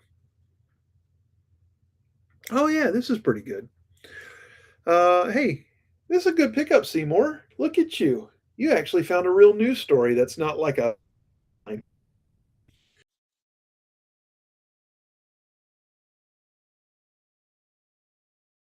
There he is. He's back now. Oh. So Seymour found a news story and it was awesome, and then we lost you. Seymour, yeah, he found a real news story that's not a major headline. The Supreme Court delivered a unanimous rebuke to New Jersey Democrat Attorney General Matthew Platkin for his demand that a pro-life pregnancy center hand over its donor information. Platkin had issued a subpoena to First Choice Women's Resource Centers seeking to prove that the pregnancy center was misleading donors. The Supreme Court cited NAACP v. Alabama from 1958, which secured the precedent that donors have a first right amendment to contribute to causes anonymously. Since the 1950s, this court has confronted one official demand after another, like the Attorney General's, said Justice Neil Gorsuch. And over again, we have held those demands burden the exercise of First Amendment rights. Disputing none of those precedents, but seeking ways around them, the Attorney General has offered a variety of arguments. Some are old, some are new, but none succeed. In response to the Supreme Court's overturning of the abortion precedent Roe v. Wade in 73, in Dobbs v. Jackson, Women's Health Org 2022, Platkin established a reproductive rights strike force. Okay. That strike force issued a consumer alert accusing pro-life pregnancy centers of seeking to prevent people from accessing quote unquote comprehensive reproductive health care. Mr. Attorney General Platkin, there is nothing reproductive about killing a baby in the womb other than it is the reproductive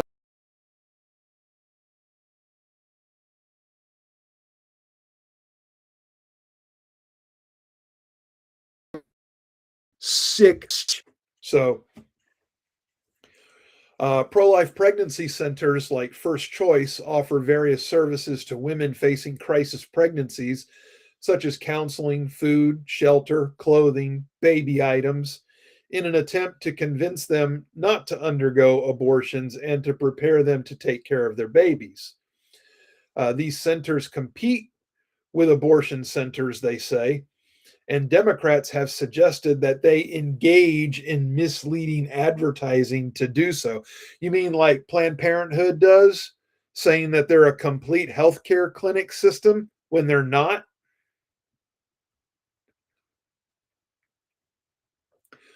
Talk about,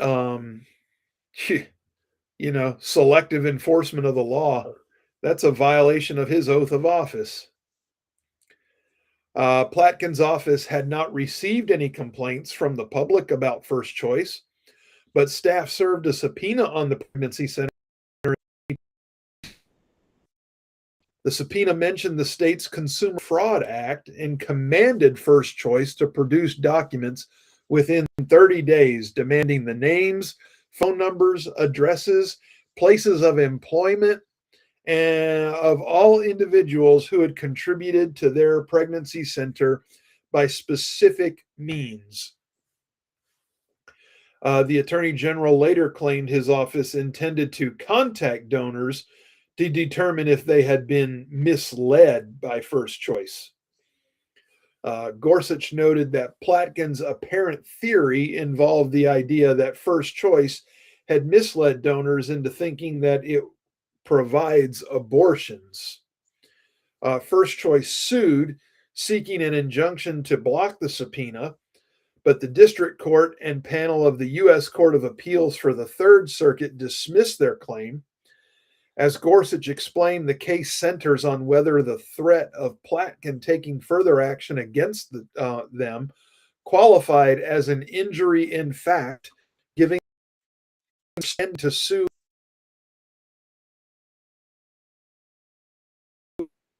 enforcement of the subpoenas as it faces a credible threat from enforcement. Gorsuch agreed with First Choice's claim that the Attorney General's subpoena itself, and specifically its demand for donor information, has caused it to suffer an actual and ongoing injury to its First Amendment rights by deterring donors from associating with it. This case follows a recent trend of Democrat attorneys general seeking donor information in a way that contradicts the Supreme Court's ruling in going back to 1958 with that NAACP v. Alabama case. And in 2021, the Supreme Court upheld in a new tab the rights of Americans for Prosperity against California Democratic Attorney General Rob Bonta. So it's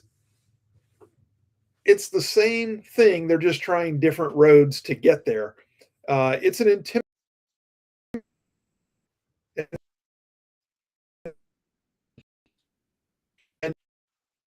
crisis. And if I'm telling you, if I had the money, I would just throw some money at them just for the hell of it, like difference making money.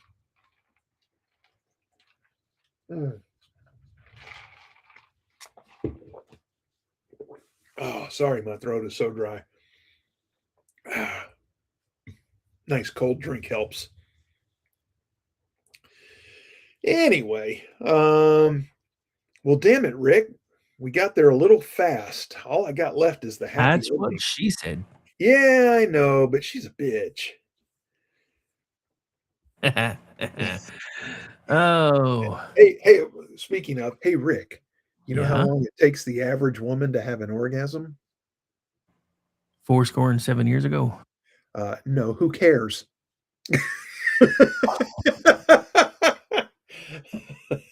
Long as I get mine.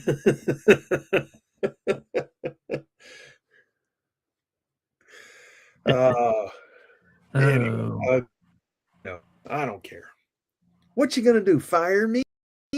So yeah, Ricky, back to your Alabama maybe about to take their map back to court. I was reading a post from someone who claims to be a constitutional attorney on X, and they said that they now have the legal right to redraw those maps because of the ruling from Louisiana. So who knows? well, there you go. I mean, and that makes sense. I would like to see that done. I don't know if that happens before midterms or not, though. I mean, in between Florida and this and what we did in Texas, we're already like +8, I think. So, and we'll have to wait. Florida's maps got passed through the Senate today, so they're just waiting on the governor's signature. So, yeah, I think Virginia's going to end up at the Supreme Court. yeah, but thanks to the Virginia's Supreme Court, it looks like they probably are going to have to sit on it until they figure out what the final decision is. So there's that. So I mean, after today, they should.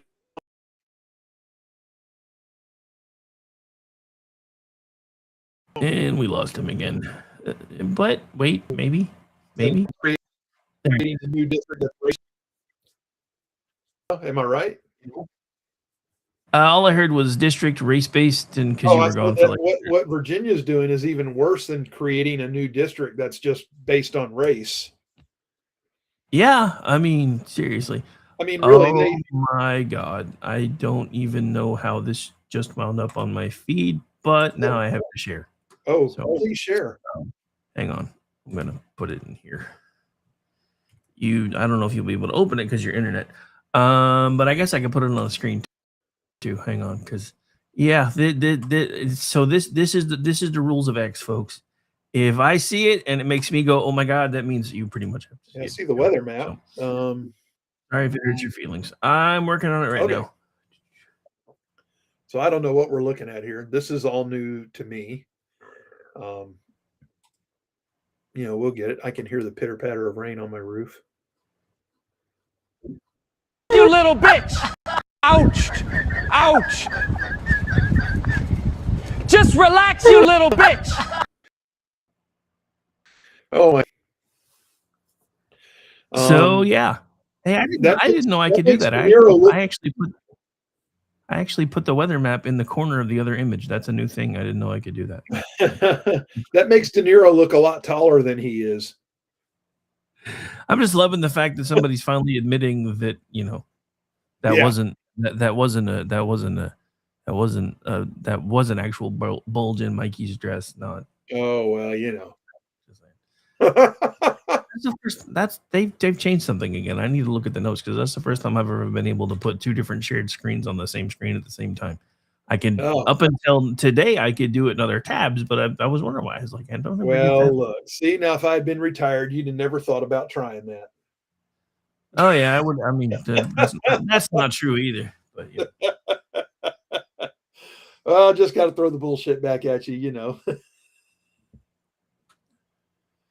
Yeah, I'm used to it by now. I know.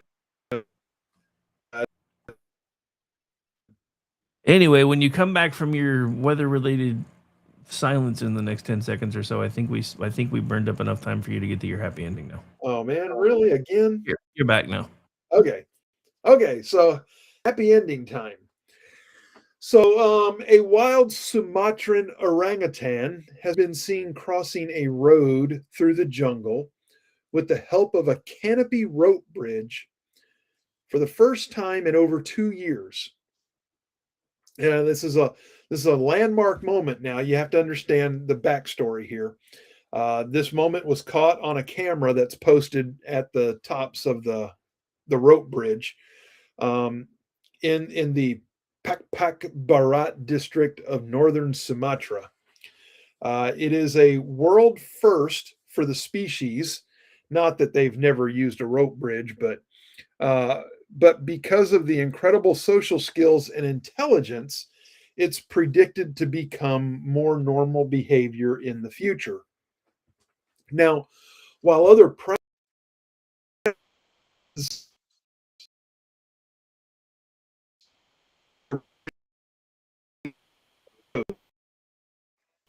then for critically endangered Sumatran orangutans can and will use canopy bridges to overcome forest fragmentation. So what happened is a couple years back, they built this road through the forest. Progress, right? Whatever. But it split, the road split the, we'll just, for lack of a better term, we'll say herd of orangutans in half. And they weren't crossing the road to get back and forth to one another. So they built this rope bridge. Now, first of all, why the hell they built it so high, I don't know. It's like 120 something meters up in the air. Ridiculous. Does Excuse not me, have sir. to be that high. We use freedom fractions around here. What's this meter shit? Well, I mean, they're in Sumatra, so they don't do free.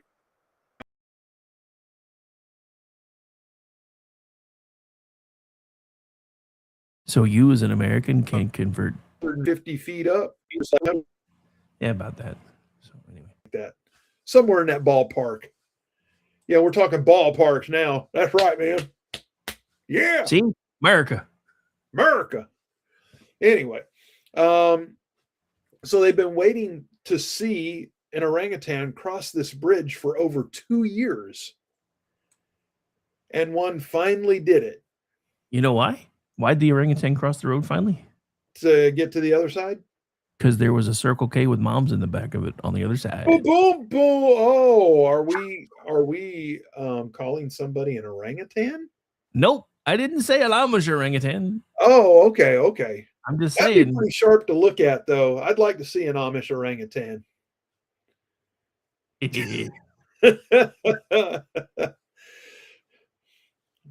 Anyway, so yeah, over 2 years in the making. They're finally going to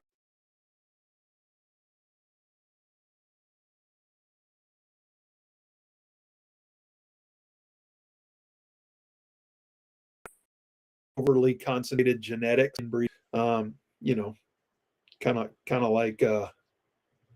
Well, never mind. I'm not going to go there. It's been a good night. I'm going to keep it that way. But yeah, and the road bisects West Toba and would isolate two halves of the population, leading to even more of this problem.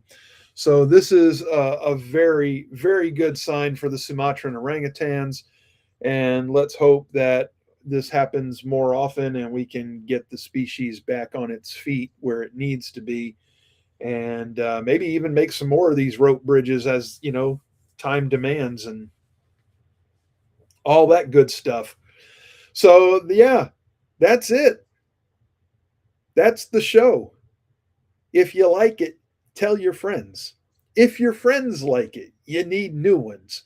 But they and you are welcome here with me on Wednesday nights on KLRNRadio, America's podcast network, and the only home of the conservative curmudgeon radio show. I'm your humble host, The Grouch. Peace.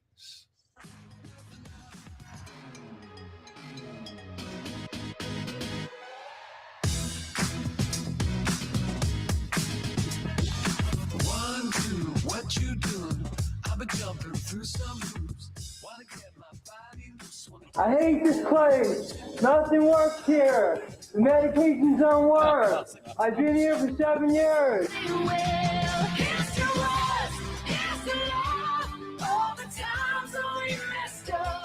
Here's to you, feel the grass.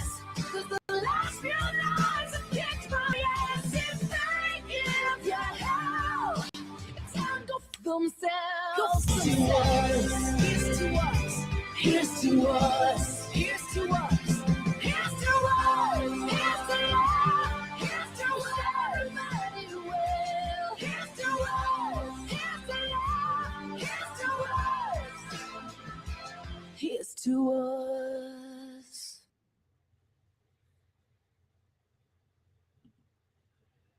And Hangout 4 Behind Enemy Lines coming up next. Just waiting for them to go live. They're not quite there yet, apparently. Yay, fun times. Maybe we'll run an ad while we're waiting. I don't know. Hello, friends. Do you have a moment so that we may discuss our Lord and Savior Minarchy?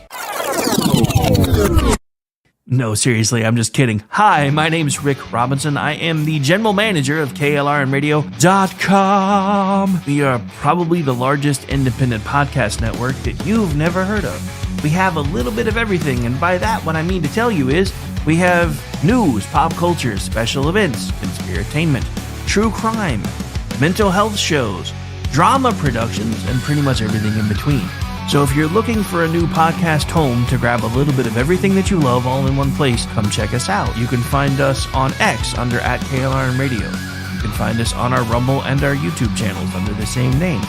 You can also find us at KLRNRadio.com and pretty much every podcast catcher known to man. So again, feel free to come check us out anytime you like at KLRNRadio.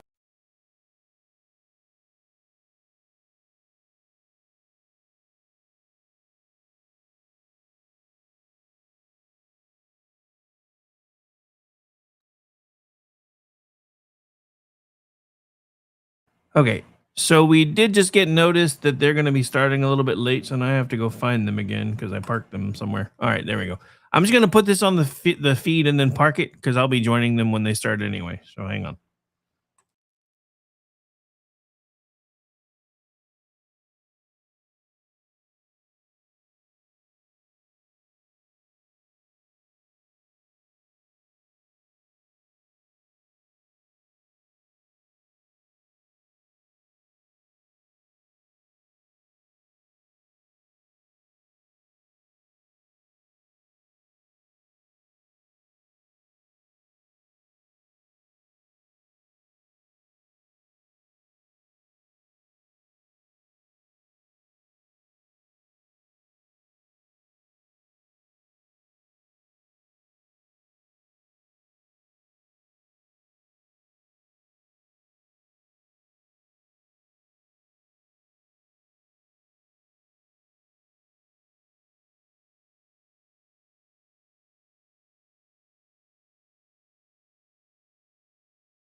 And even some stuff going on in Congress that I thought was hilarious that we're going to be reacting to.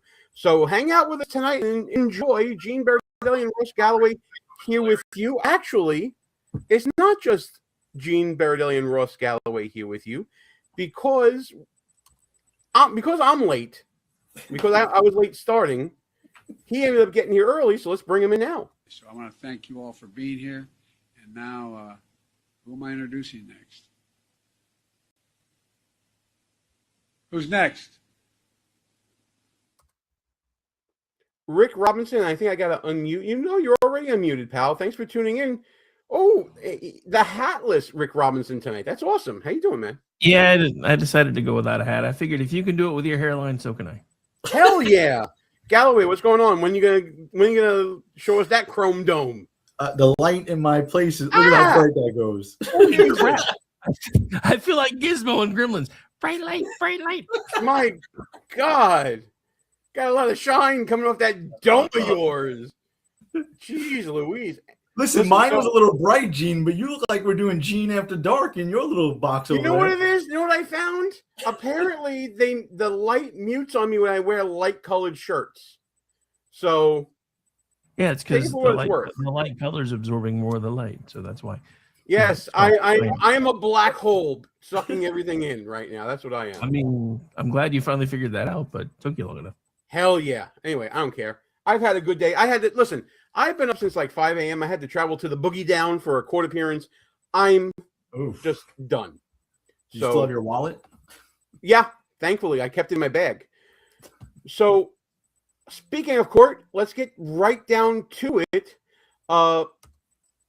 Ladies and gentlemen, everybody else in between, it's a brand new freaking ball game when it comes to the battle for the midterm elections, because in a major decision in the case of Louisiana versus Calais, the majority of the Supreme Court, the supermajority of the Supreme Court, in a 6-3 decision, gutted Section 2 of the Voting Rights Act in striking down Louisiana's redistricting map that was challenged as racially discriminatory.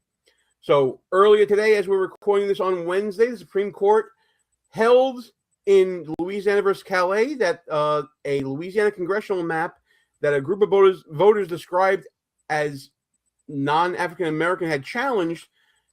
The court ruled that it was the product of an unconstitutional racial gerrymandering. Now, I read SCOTUS blog for fun. I don't expect you guys to read SCOTUS blog for fun. Let's get to John Solomon's account and summary, which I find is a pretty good one, about what happened at SCOTUS.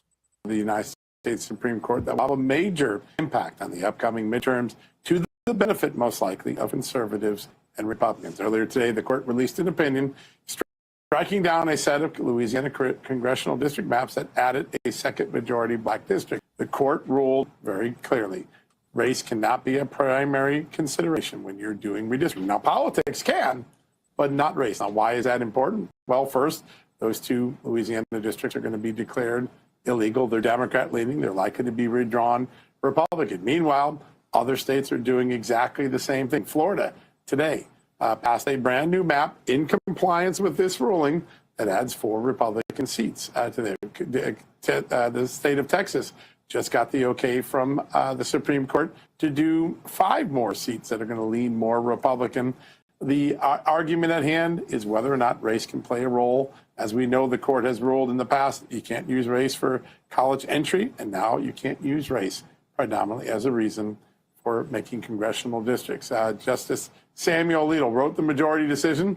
He wrote, because the Voting Rights Act did not require Louisiana to create an additional majority-minority district, no compelling interest justified the state's use of race in creating that district, and that map is an unconstitutional racial gerrymander. Now, the 6-3 decision is going to trigger, as I said, a series of redraws, predominantly across the South, predominantly with Republicans picking up districts. The question now is how many of those can be done before the 2026 election, and how many will wait to 2028. Florida got it done today. Texas is already done. Louisiana will be in the process. Mississippi just called a special session to be concurrent with this release of the ruling, meaning that Republicans are going to speed to it. Meanwhile, the floodgates, gentlemen, have been opened. By my count, we could be looking at 30 different seats across the country in red states being redrawn in favor of Republicans. Galloway, your initial thoughts? I mean, he said it best. The clock is ticking, right? You got primary season already in full swing in most states. The Republicans should have done this a long time ago. And we're going to actually see who the next crop of legitimate Republican leaders are by what they do with this decision, right? Florida already jumped on board. Texas, has some real Republicans out there, but I didn't hear South Carolina mentioned, and 2 other southern states that clearly can redraw their lines, especially in light of this ruling, but they don't seem to be making any moves. Yeah, Rick, what are your initial thoughts before we start getting into a little bit of the legal minutia, which I love?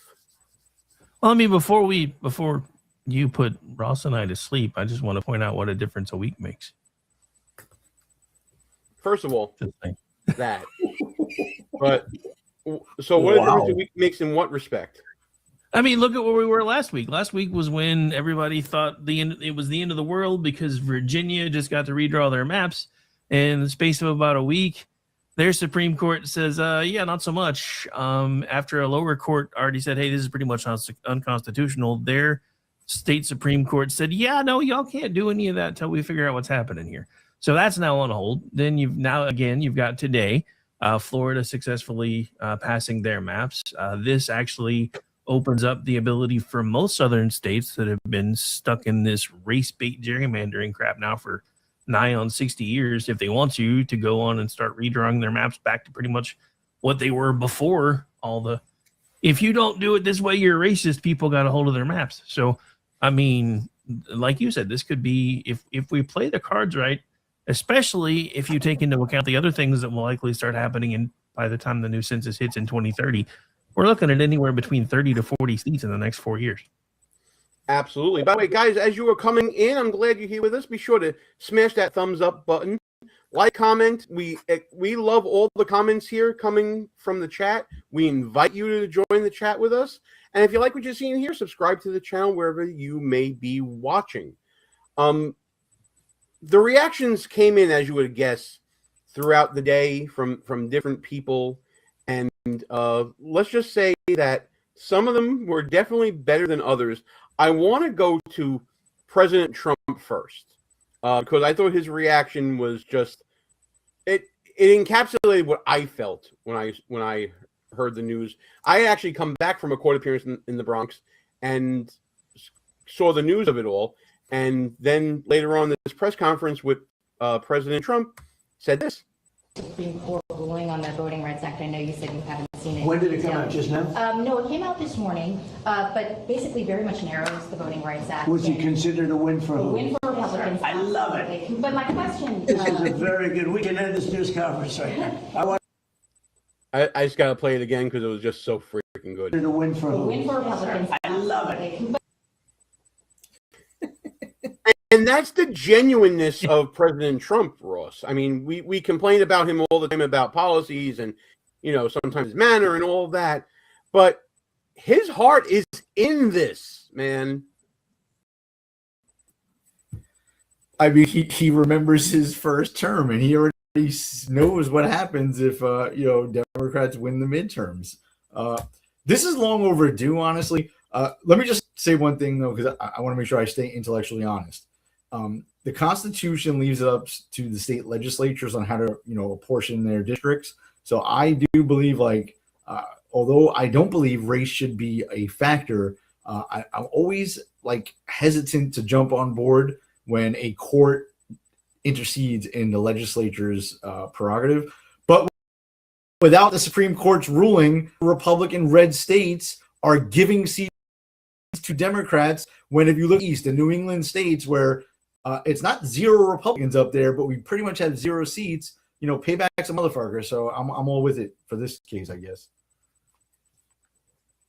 Well, so absolutely. Ross, you did bring up an interesting point. I want to touch on this real quick if I can. So we've been kind of panicking about the midterms even before today, but here's something that I don't think anybody's really talked about.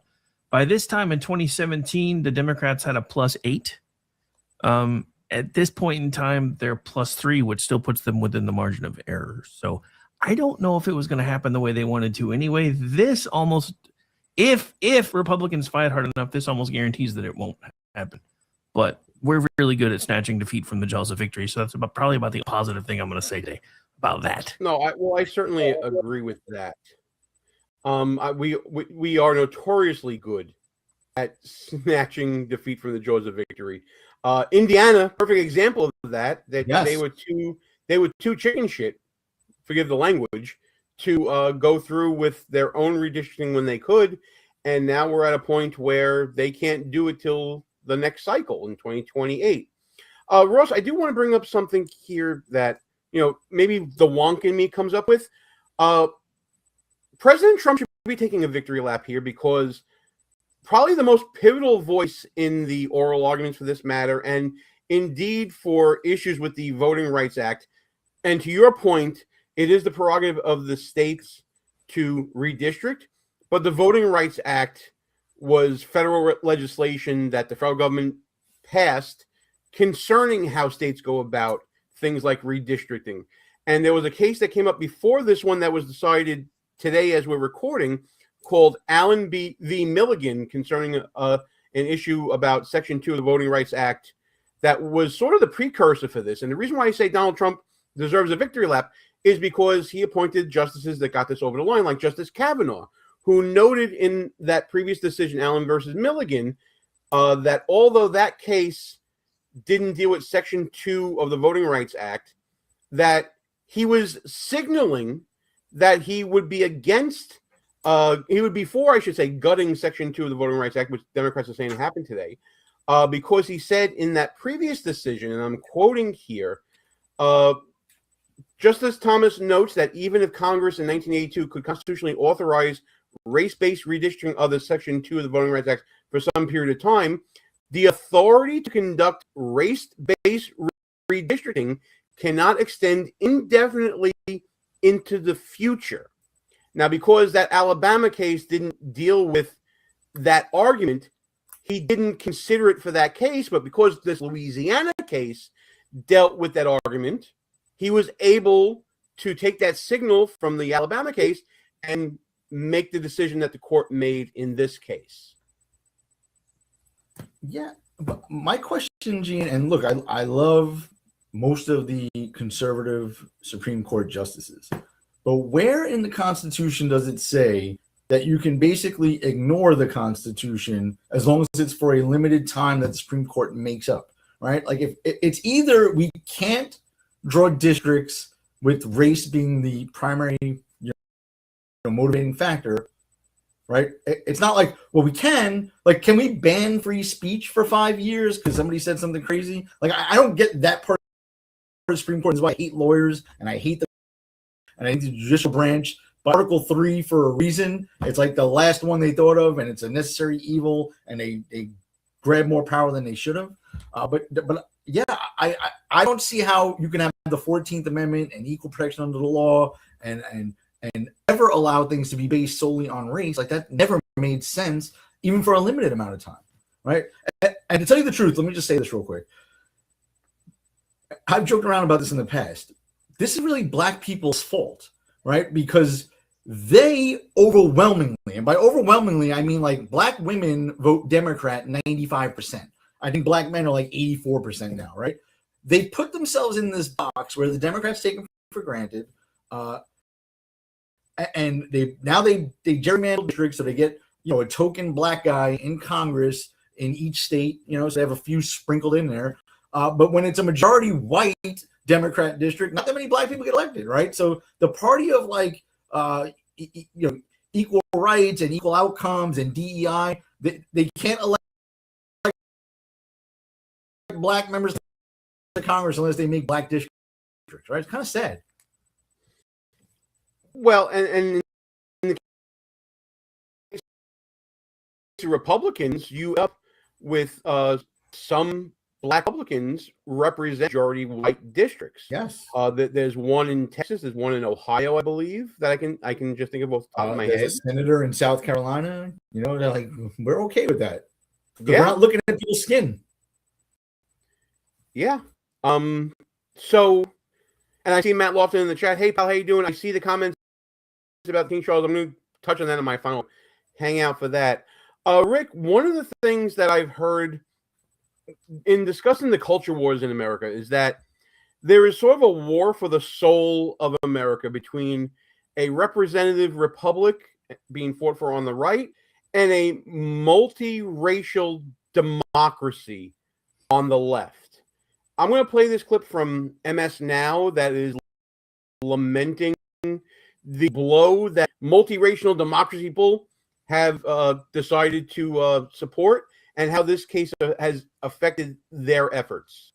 Today in Louisiana versus Calais completes the set because it effectively dismantles the last leg in the Voting Rights Act's protections, which was for redistricting. Whereas previously, the Voting Rights Act had said when a state draws districts in ways that have the effect of diluting the voting power of racial minorities, of effectively making it so racial minorities' votes count for less than white voters and that they can never elect the candidates of their choice. Now the Supreme Court has said, go ahead, state legislatures, legislatures draw districts, even redraw districts that lock voters of color out of power. That is to undo the Voting Rights Act and what it did for this country, namely make it into a multiracial democracy. What are your thoughts on what was said there, Rick? Well, I mean, if you've got a moron to English translator, I would really like to hear that. Okay, But so my whole thing basically- with Let me be Go your ahead. moron to English translator, because I do speak fluent moron living in the People's Republic of New York. She basically was gonna say saying, well, okay, so second set of birds for you there. She was basically saying that SCOTUS has disenfranchised black people, and that is a betrayal of what a multiracial democracy should be, that every group should have their own representation and their say. Okay, well, the problem that I have with that is we're not a democracy, for one.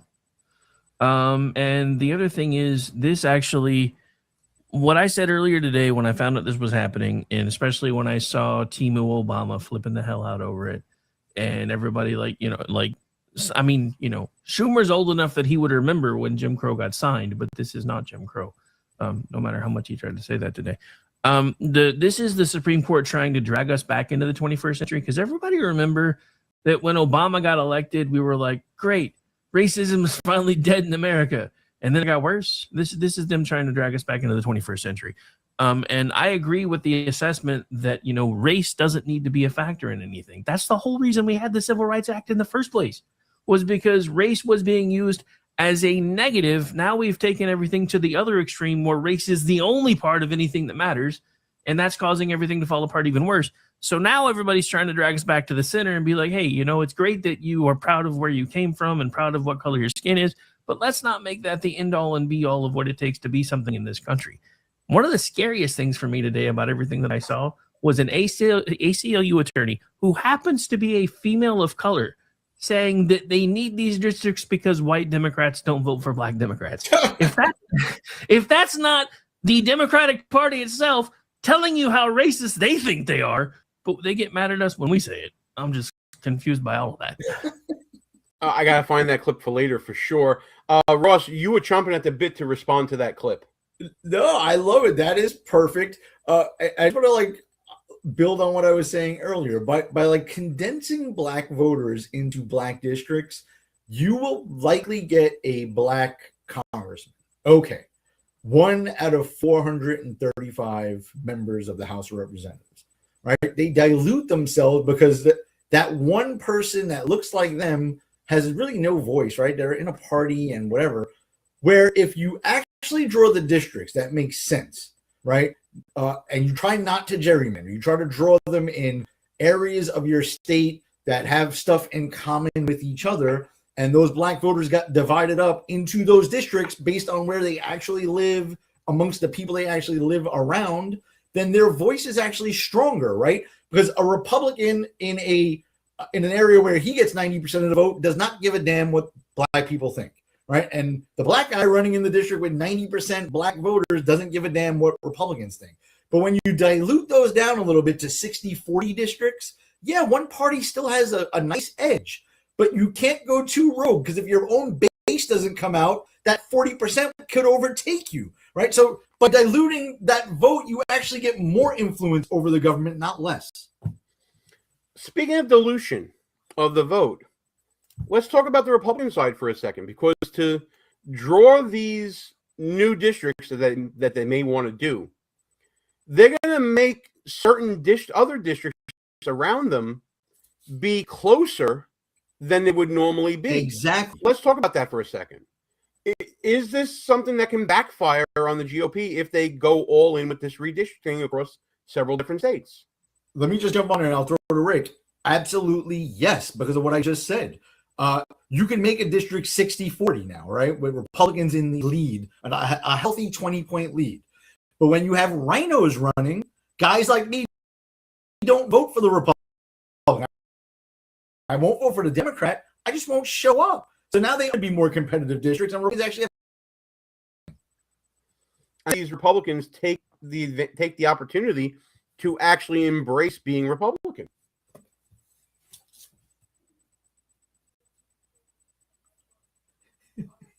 Yeah, but there's the key. They have to embrace being Republican. Right, Because that's the key. They have to embrace being Republican. Because, and here's the thing. This is the other thing.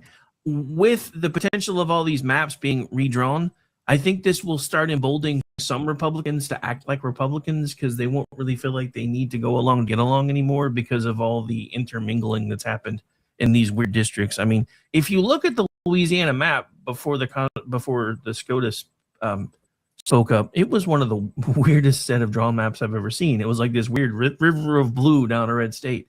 And it was like, and somebody pointed out that, you can't get mad at SCOTUS for basically carving up your plantation. Because that's exactly what it is. I'm going to push back on one thing that you said, Rick. And that is you're not sure that Republicans would turn Republican to do their job here. The other side of that coin is if you make a safe R district less, that person wants to go back to Washington. They want to maintain their power and their influence. They may end up fighting for that district and having to be part of that fight. So it's a bit of a dangerous game they're playing, Galloway. But I put up the comment of Matt Lofton just a minute ago, so vote for then a Democrat anytime. And then you ended up responding, not if the Rhino is actually a Democrat. On that a little bit. I'll start with the People's Republic of New York. There's a guy named Lawler. There's a woman named Malliotakis. They are straight up Democrats, okay? Yeah, they might vote for the Republican who's running for Speaker of the House, but who cares, right? Because when you have a razor-thin majority and an important vote comes up, those two always seem to vote with Democrats on the real important issues. So at the end of the day, I'd rather be in the minority or have the minority of the House and Senate if we're not going to pass stuff, right? So I get the logic of rhinos, right? I will take a rhino over Ilhan Omar, okay? Like she's a mess, right? A rhino would be better than her. But over someone who is just a run-of-the-mill Democrat, even though they're all left-wing psychopaths, I'd rather have the Democrats be in control than claim we're in control and not be able to pass our agenda.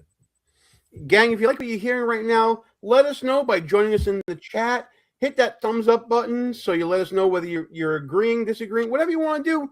We're happy to listen to it. Rick brought up Hakeem Jeffries and his reaction to this decision in Louisiana versus Calais. Let's go to part of that right now. By this illegitimate Supreme Court majority strikes a blow against the Voting Rights Act and is designed to undermine the ability of communities of color all across this country to elect their candidate of choice.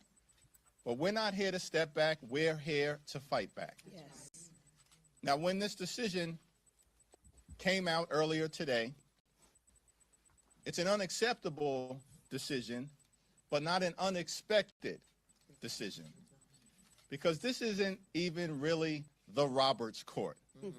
It's the Trump Court. Yes. And what we would expect from the Trump Court is an effort to continue their scheme to suppress the vote and rig the midterm elections and beyond. Because these extremists have failed America in every possible way. They failed on the economy, they failed on health care, they're failing as it relates to this reckless and costly war of choice. The extremists have completely and totally failed America. Blah, blah, blah. Everything I hate is illegitimate. Everything I love is completely legal. Rick, nothing new under the sun there, right?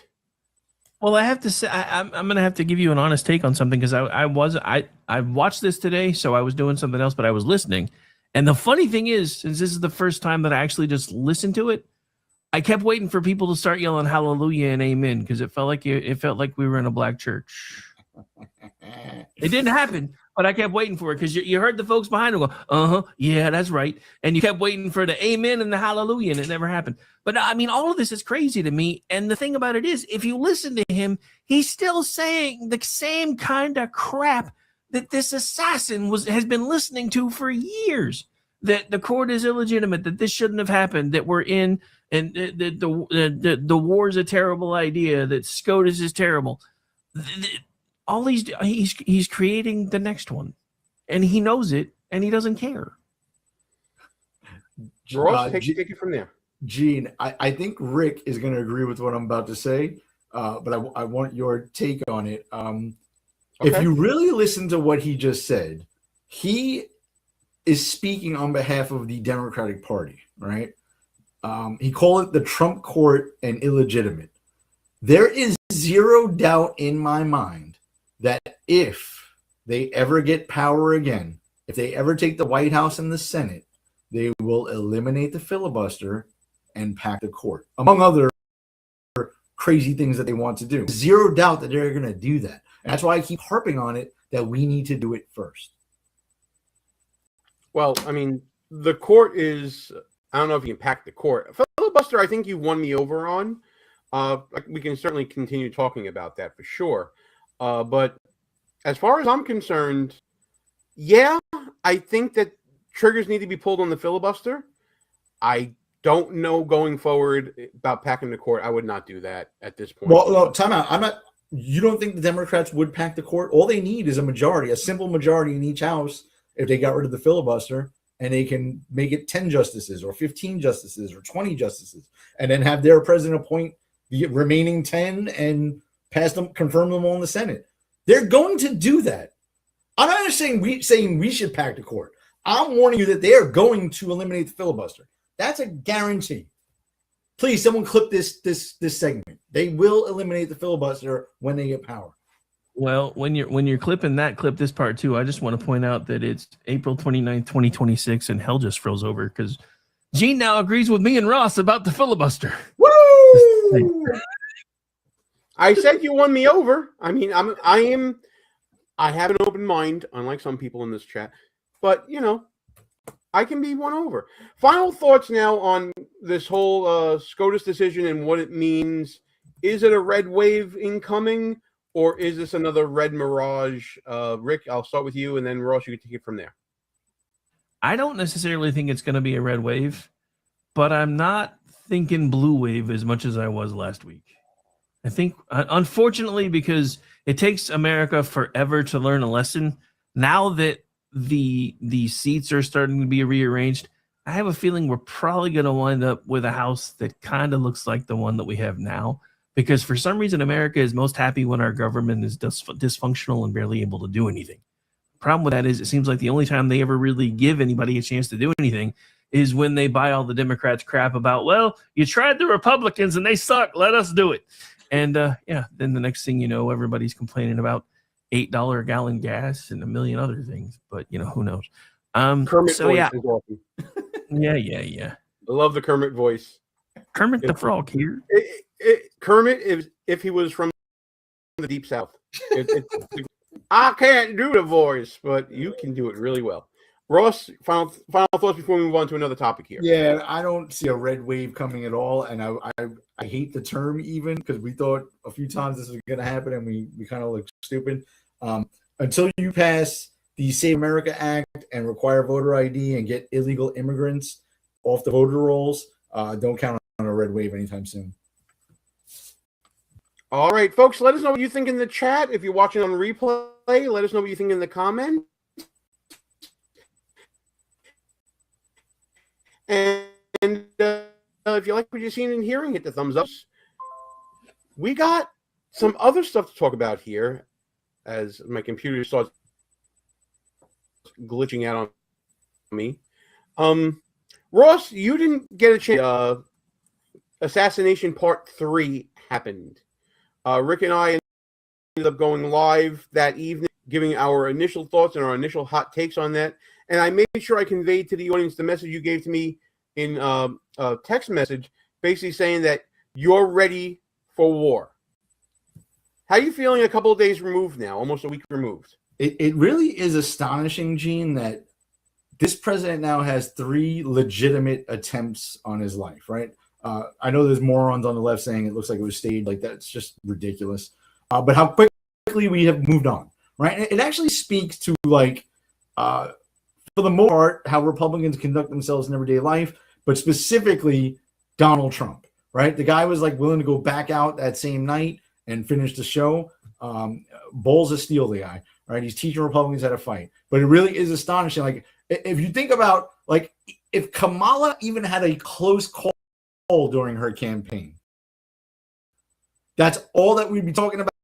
He put up holiday named after. Like, this guy had 3. He literally took a bullet in the head, right? And the left, Jimmy Kimmel's making widow jokes about his wife. Yeah, isn't it amazing how the tolerant and sensitive left have been reacting to this? But this leads us back to the same argument that we've been having, pal. And Rick, I'll get your take on this next. Political rhetoric, violent political rhetoric. When the day of what happened, you have the minority leader of Congress saying this. I want to know, how there isn't a correlation between what people are saying on the hateful left versus the actions coming from the hateful left. An era of maximum warfare, everywhere, all the time.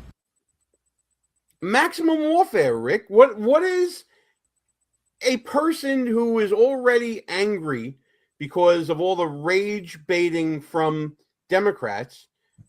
When you hear maximum warfare, somebody is going to snap and are going to bring guns. Well, that's the thing. We've seen this over and over and over again. They call people Nazis. They say that they're extremists. They say that, they've been running on him being literally Hitler for 10 years now. And then they act surprised when somebody picks up a gun and tries to do exactly what everybody says. If I had a time machine, this is what I would go do to Hitler.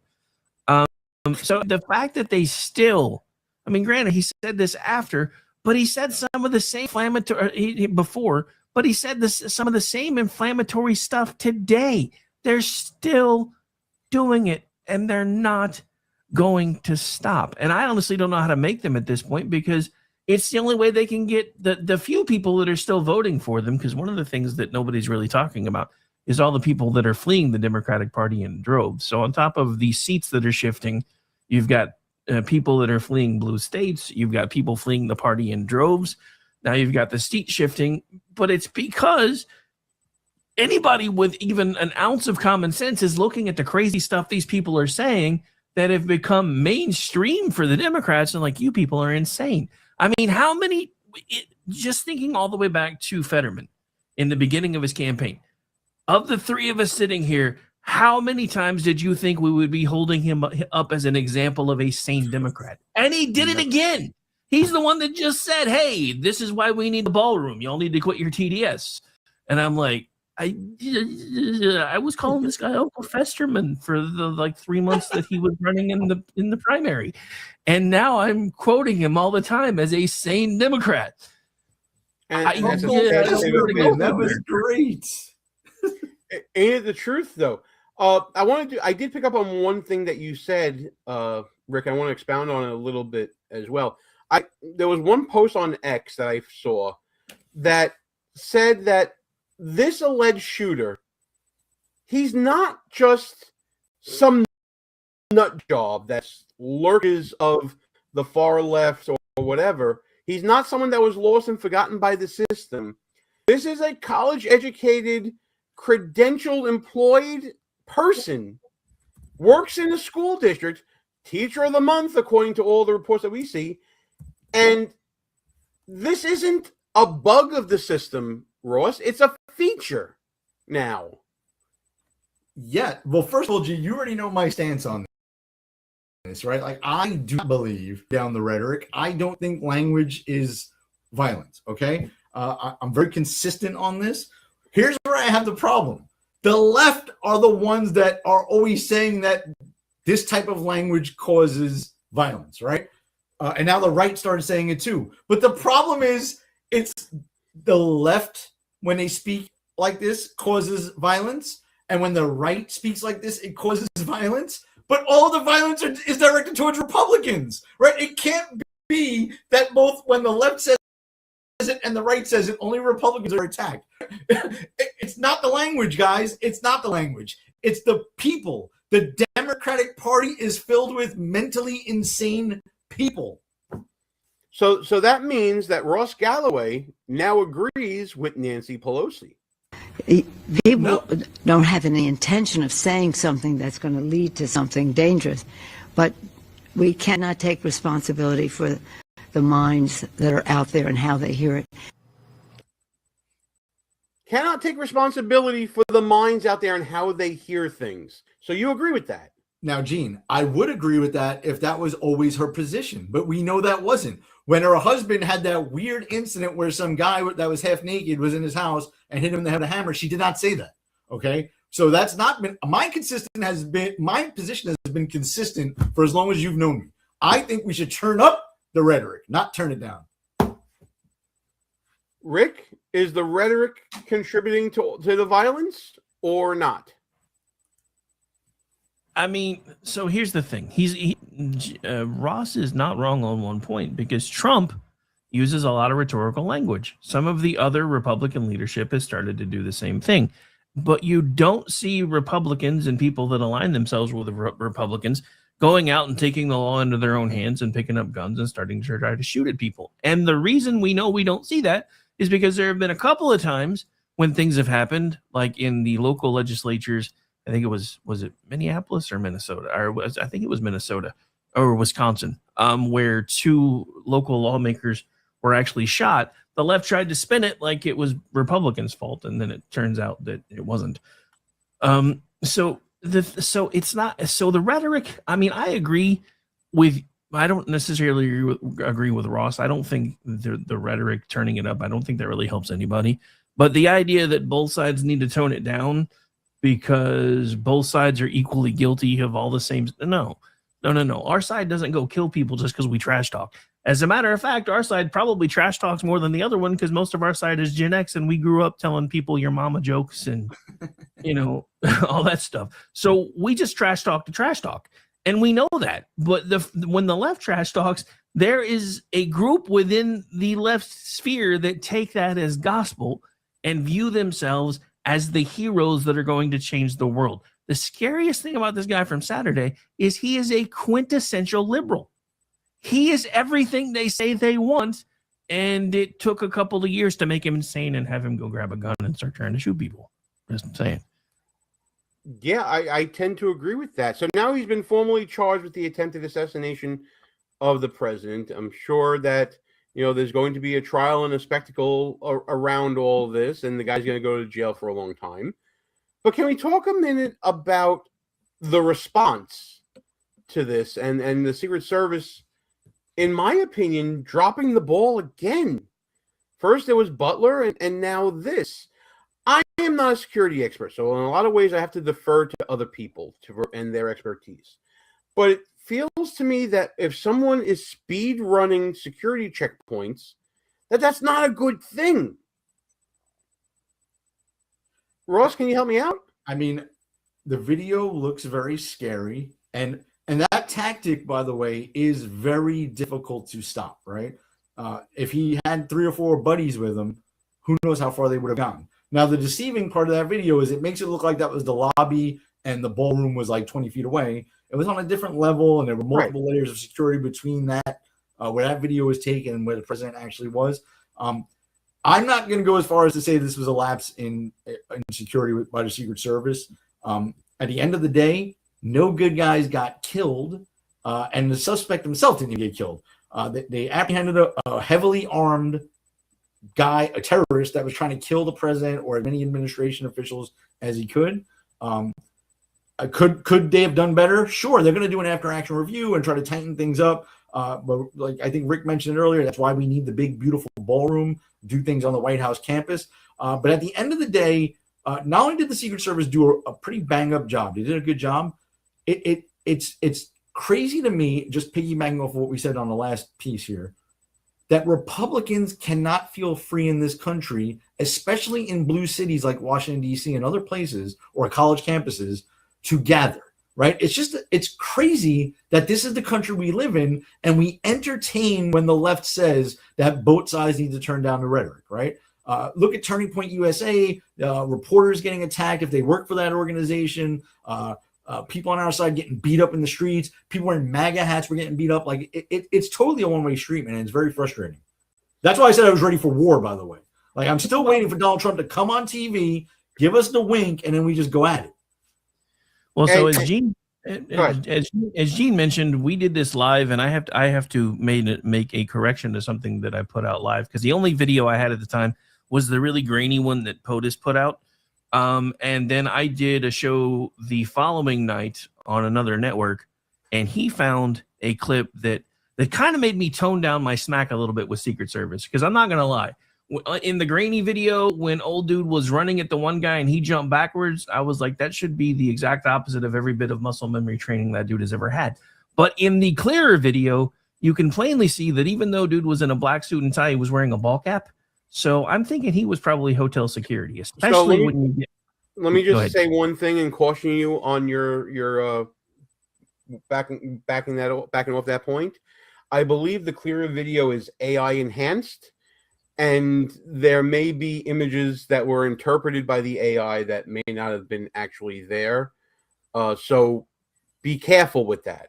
Is all I'm going to say. All I'm saying is it looks like the dude was wearing a ball cap, and if that's the case, he was likely security. Now, if AI saw a fuzzy thing in his head and rendered it as a ball cap, that would be a different thing.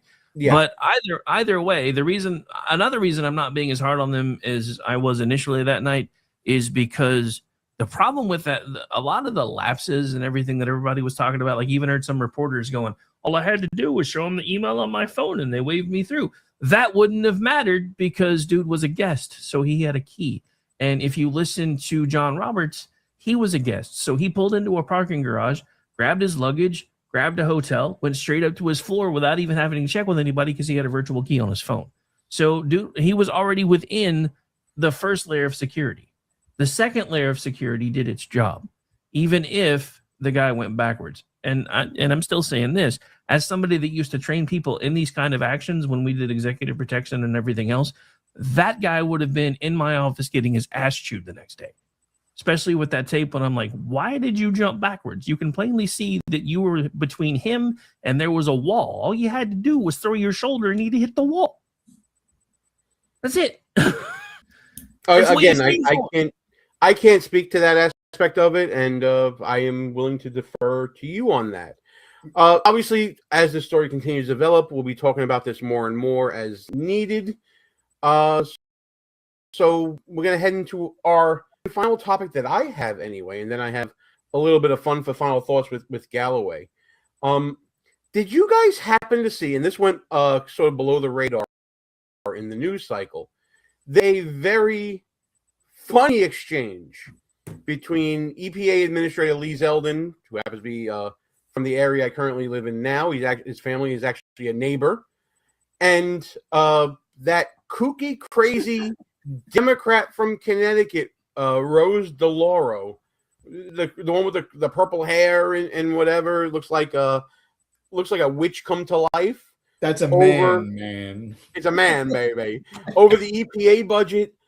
This exchange, to me, is the perfect dichotomy between what a Republican believes and what a Democrat believes. And Rick, have you seen this? I have seen bits and pieces of it, so yeah, I am familiar of what you're. Ross, have you seen it?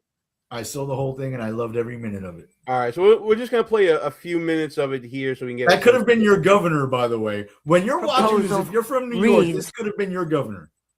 It could have been my governor, and unfortunately, People's Republic of New York and whatnot. The budget proposal reads like a climate change denier's manifesto. When climate change is flooding our streets, poisoning our air, driving up healthcare and disaster costs, how can the EPA justify abandoning that duty to protect Americans to appease polluters under the false flag of economic growth? So she's asking about climate change protections from the EPA, which, by the way, for those of you who don't know, the EPA is charged with administering things like the Clean Air Act, Clean Water Act, and everything. And Supreme Court basically says you follow the letter of the statute. That's what Lee Zeldin is going to be talking about here. And by sticking to the letter of the law instead of feelings like Rose DeLauro is doing here, he completely destroys her to the point where she gets so exasperated it's beautiful. The law, Section 202 of the Clean Air Act, where does it say anything about fighting global climate change? Loper Bright, Supreme Court case. You familiar with it? No, I maybe not, but let me ask. But that's really important. As a member of Congress, Loper Bright says that we as an agency don't have the authority to get creative. If Section 202 of the Clean Air Act... No, but you don't have, excuse me, you do not have the right to say climate change does not exist, that it's a hoax, and that's where this administration is coming from. I understand you're upset that you don't know what Loper Bright is. Do you know what the major policies doctrine is? I'm upset because... You know what the major policies doctrine is? No, let me just... You're a member of Congress. You should know. Well, you have moved from someone who defended the environment to all of a sudden... I'm very defensive about not knowing the two biggest landmark Supreme Court cases of the last year with regards to your question. You are very defensive about changing your policy and your positions with regard to the environment. Okay. Now, you just tell Do you want me to tell you what Supreme Court want cases are of the last few years? This is what I want you Michigan to tell versus me. EPA. Whoa. West Virginia versus EPA. You know, you're here because you need money from us. So halt for the second. And the reason why she doesn't know about Loper Bright and Wisconsin versus EPA, Michigan versus EPA, is because these are pretty heavy reads. I believe that Loper Bright is 112 pages. The other cases, Michigan versus EPA, I believe, is 89 pages. Same thing with Wisconsin versus EPA. It's close to 100 pages. Ain't nobody got time on that side of the aisle to actually read the law. They're only legislators, Galloway.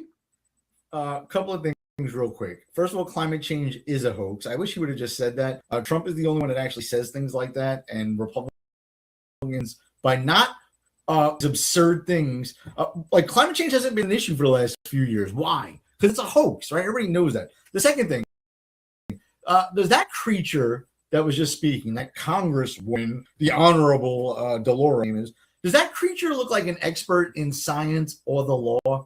Right? Like, these people are clowns. They're fun clowns. She got a script. She read it. She knows nothing about how the climate works or how the environment works. No idea. Right? And she's lecturing a guy who's running an agency who actually does look at the law that Congress supposedly wrote and reads Supreme Court cases that gives interpretations of those laws, and she's baffled. Right? It's so frustrating, man. And yeah, he's coming there for money. He goes, I don't know if you have the rest of this clip. He goes on to call her out because he's like, well, what are you going to do? Defund the EPA? Like, that's their baby. Oh, yeah, the threats come out with money and all that. Rick, I haven't read Loper Bright. I haven't read Michigan versus EPA, Wisconsin versus EPA. I haven't read the Clean Air Act. But then again, I'm not a member of Congress with oversight powers over the EPA. You would think that person would pick up a book or something. Well, two points. First is, lady looks like a dude. Yes, I know that's not how the song goes, but still. Also, the other thing that I wanted to point out is you and I don't need to read those kind of things because all we have to do is look back at Al Gore, who told us that we would have no polar ice caps by 2015, and we still do. So, yes, climate change is a hoax. The reason they started using the name climate change was because every other thing they have ever called it has not come to pass. So by calling it climate change, oh, it's colder this May 3rd than it was last May 3rd. That's obviously climate change. Oh, it's warmer this June 5th than it was last June 5th. That's obviously climate change. The thing about it is, what they use climate change for is a lie, but climate change is not a lie. The man-made climate change is a lie because the climate does in fact change. But now they just, anytime anything happens that they're like, they want to blame on, whatever, it's all about climate change. But the thing that the left has never understood about climate change, our atmosphere is a closed system. The NIMBY policies make us feel good, but India and China are still polluting the hell out of our atmosphere. And it's going to get here eventually. So it doesn't really do any good. And it's stupid. But it's also a fundraising tool. So they use it for that. Oh, it certainly has its purpose. I want to continue on with this video. In the meantime, I'm also looking for another video that actually Marcos helped me make involving Rose DeLauro. That is the cringiest thing you've ever seen. Let's get back to Lee Zeldin laying down the law, literally. And wait for the questions and answer the questions. Well, I answered your question, you and you didn't like my answer. Because bright is because you don't know what the major policies doctrine is. Chairman, because you're asking me, you're asking about Section 202 of the Clean Air Act, and you don't read it. You don't know what it says. Listen, and what you want to do is to deny. You want. No, I actually read the law. I do my homework. Really? You're just somebody who likes to have the microphone on. You know what I have to do?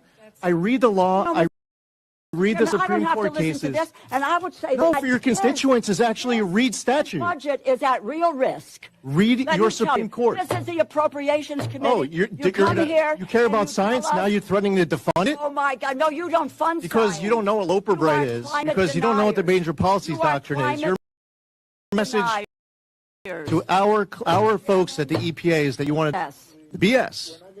You think I made up these cases? Yeah, I think you have made up. I made up Loper Bright. I made up West Virginia versus EPA. I made up Michigan versus EPA. Woe is right. What are you doing? Why are you helping polluters? We're not going to get any very far by talking on top of each other so that no one can hear. Yeah, we're not going to get very far dealing with a Looney Tune, as Matt Lofton called her. Oh, man. This is how you deal with the loony left, but it's of what the is. They care about angles and advantage and ways to control, just like they were talking about with the shutdown in Galloway. They were talking about how this is our motion, things like that. This is Roro trying to exert her leverage over the EPA, do things that the legislature says that they shouldn't do, didn't mandate that they do it. Yet she's still trying to do it because my feelings. But these are the people that we need to uplift in the Democrat Party, right? Lee Zeldin is great, by the way. I'm so disappointed that New York didn't do the right thing. That guy definitely has a future. I'm so happy with how he's doing. But yeah, like Rose DeLauro, that's like you want to clip that up and put that out there. You notice AOC fell off the map lately, right? Because she was their last real dummy. They try to keep their dummies under wraps. World War XI, this one talking about climate change with purple hair. More of this, please. More. Yeah, well, you brought it up, so I'm going to bring up the clip talking about more loony lefties. Rick, you saw this goes back to what Ross Galloway was talking about last week about Ilhan Omar, right? He was talking about how she's captured and controlled. This is a beautiful side-by-side that I think shows just how stupid Ilhan Omar is. Let's pull this up right now. People are just idiots. I'm at the point where it's become really hard to have an intellectual debate with any of these people. The dumbing of the United States has arrived because how else do we get a Trump presidency again? The last time the Alien Enemies Act was invoked, it was used to detain and deport German, Japanese, Italian immigrants during World War XI. Yeah, Dwight Zombie loves the World War XI clip as well, pal. Take a victory lap, man. You called it. You said she's captured. She's reading off a script and doesn't know what the hell she's saying about one of the biggest conflicts in human history. I mean, she literally came from some shithole country in Africa, right? She immigrated here, and I'll recap what I said last week. She supposedly decided to run for Congress, figured out how to run for Congress, created a campaign staff, raised money, and got to Congress. Who believes that? On race? And now she's just handed a script. She has no idea what she's saying. She did not fill out her financial report. She doesn't know what she's doing. You could say like the tongue when people speak a lot, they make mistakes. There is no way possible to say World War XI because it's not something that's in your head that you would have ever said before, right? So it doesn't make any sense unless you're just reading a script that someone else wrote for you and you don't even know the history of the country that you're supposedly making laws for in the Congress. Roman numerals is hard, Rick. Yeah, so as my parting shot on the way out, because I do have to jump in a minute, Dwight Zombie, her marrying her brother wasn't the scariest part because things would have had to have happened for that marriage to be considered legal for immigration purposes. Ew, no. Just pointing that out. But I do have to go, folks, because I got Rick and Morty coming up in like 30 seconds. So thanks for having me, guys. Enjoy your final thoughts. It's been a blast. And now that I've made Gene almost throw up, I feel like I've accomplished something. Thanks, Rick. Listen, all seriousness, thanks for getting a haircut for today. We really appreciate it. Have a great night with Orty. We'll talk to you later. That's a great name for a show, by the way. Rick and Orty. Yes. Listen, you want to change your name? We should have came up with something clever like that. That was pretty good. Can't do anything clever with Gene. So I know that,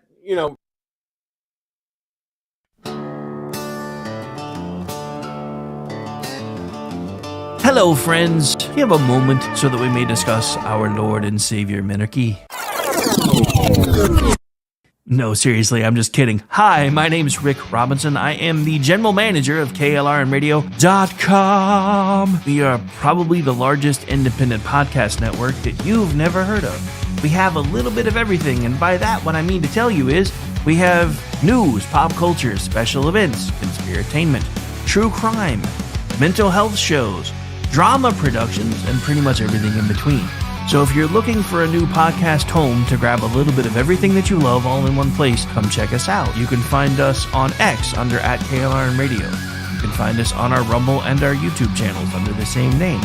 You can also find us at KLRNRadio.com and pretty much every podcast catcher known to man. So again, feel free to come check us out anytime you like at KLRNRadio. Hi, everyone. This is JJ, the co-founder of Good Pods. If you haven't heard of it yet, Good Pods is like Goodreads or Instagram, but for podcasts. It's new, it's social, it's different, and it's growing really fast. There are more than 2 million podcasts, and we know that it is impossible to figure out what to listen to. On Good Pods, you follow your friends and podcasters to see what they like. That is the #1 way to discover new shows and episodes. You can find Good Pods on the web or download the app. Happy listening.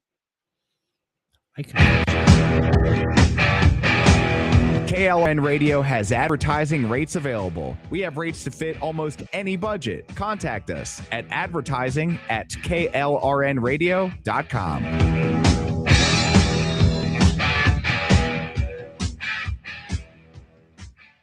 In uncertain times, we could use someone to lean on. Blue Cross and Blue Shield of Oklahoma will stand by you with plan options to fit your budget. If you've recently lost your job, had a baby, or moved, you can still get the healthcare coverage you and your family need. Financial help may be available for those who qualify. Call 855-452-BLUE or visit hereforyouok.com to see if you're eligible to enroll. Blue Cross and Blue Shield of Oklahoma, a division of Healthcare Service Corporation, a mutual legal reserve company. The following program contains coarse language and adult themes. Listener discretion is advised. The way I always do. How was I to know she was with the Russians too?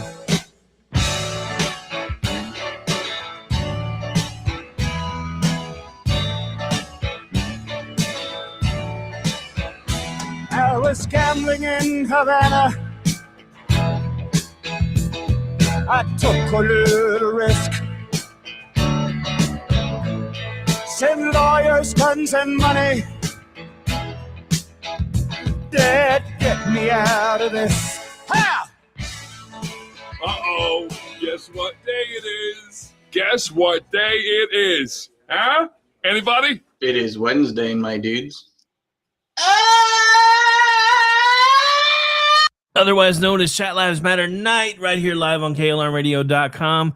We are your de facto closing act for the evening because unfortunately Edge of Liberty will not be airing tonight, but I am one half of the crew, Mr. Rick Robinson. He is the other half, everybody's famous most favorite famous Amish attorney.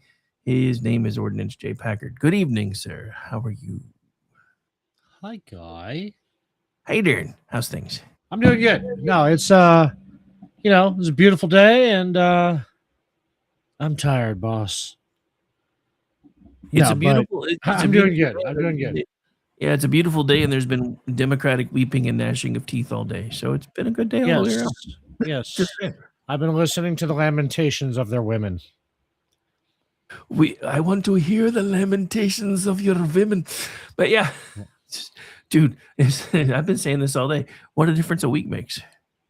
Yeah, I mean, it's been, wow. I mean, even Sam commented on that too. Last week, she had to trundle through her mentions with everybody, about Virginia. And now, well, that's on hold indefinitely, and Florida and Louisiana, and yeah, it's things are shaking up. I would love it even better if they said, "Oh yeah, by the way, that California thing, that too is null and void."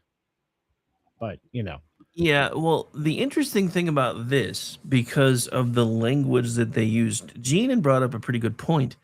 I think one of the reasons that Elon Omar has, or I keep calling her Elon now, I don't know why Elon Omar has the district that she has, is I think there may have been some redistricting going on. And if they did that specifically to give, the Somalis a voting block, guess what? That's unconstitutional.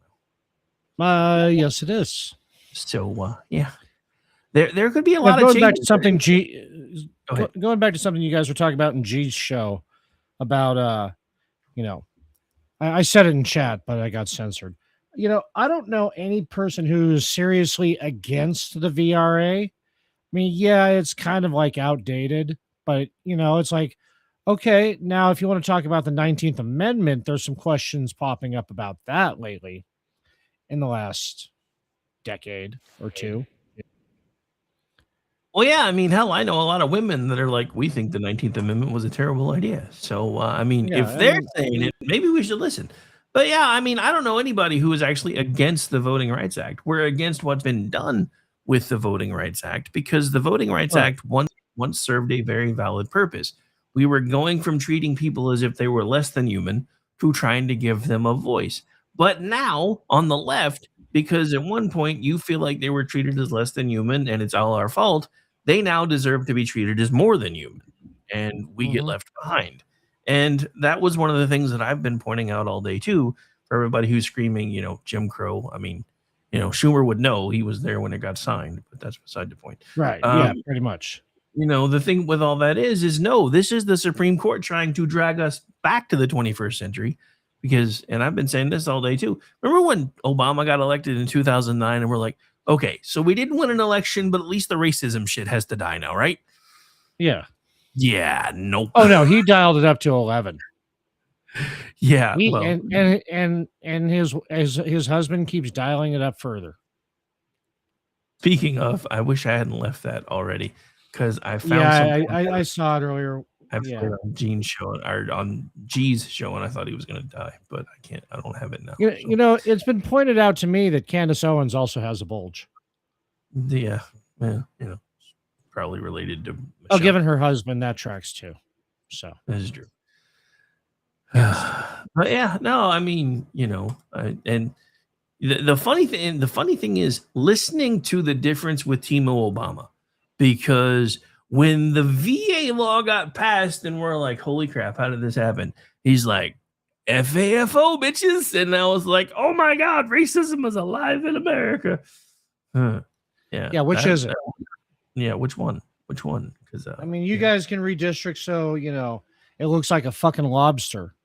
But, we roll some of that back, which, I mean, everybody says, well, Texas started it. Yeah, that was actually, if I recall, the Department of Justice saying, yeah, you need to fix that because you went too far the other way. Yeah.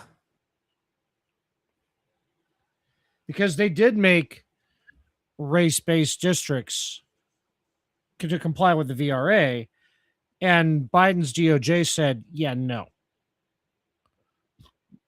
If I recall correctly.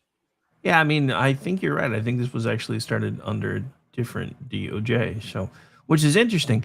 But one of the things that really had me scratching my head, and I don't know if you saw this during the oral arguments for this thing, there was an ACLU attorney that was actually arguing part of the case who happened to be a woman of color, and she was saying that these black districts were required because white Democrats don't vote for black people even if they're Democrats.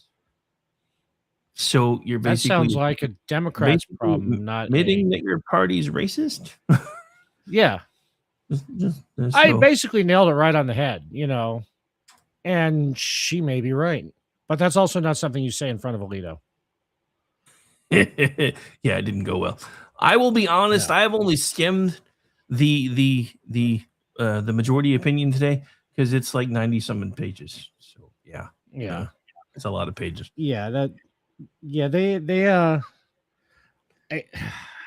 Please tell me that that room temp IQ Justice had her own dissent, because that's just gonna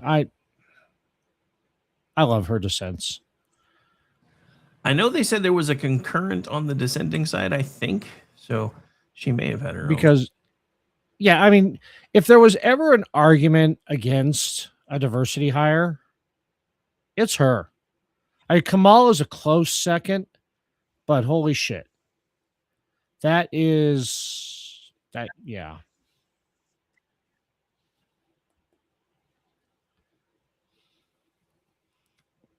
Did I lose you? No, I'm sorry. For some reason, ever since I signed on with G, he was having some internet issues, and it's like my stuff started going nuts too. So there's been a couple of times I've tried to do things, and my system hasn't been responding. But no, I can hear everything you were saying. Plaguing you. Okay. It's plaguing you too. Apparently. But yeah, I mean, all of this. One on this network with a stable connection, and I'm in the sticks. Anyway. Well, I mean, the rest of your stability is in question, so of course your network's stable. No, I'm just kidding. Well, right. I mean, grippy socks, grippy box. What more do you need to say? Yeah. So yeah, I can't find this either now, but I did find a group of women that I don't think you can fix, and I don't think you would want to. So apparently, and I think it's in Britain, but I could be wrong, people are now paying extra for the female wait staff to spit milk into their tea. Why? No. Just why? Usually you got to pay extra for that kind of action, so that tracks. But that'd be like, the next step. I'm sorry, but the next step of that is just hiring lactating waitresses. Right? I mean, if you're gonna, at least, that might be. Yeah. Anyway, I might see some titty. Anyway. Yeah. We don't need to go there. We already did, but we don't need to go further into that. And that's me saying that. Yeah, we don't want to go too far down that particular path. Yes. We say, but yeah. Because it's wild in my brain pan, and you don't want a full. Anyway. Nobody wants to know what's actually in that brain of yours. Just say. Right.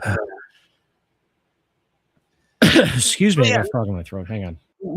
But the one thing that I thought was interesting is, considering we're just coming off of this fresh assassination attempt, is Timo Obama still using the same kind of language?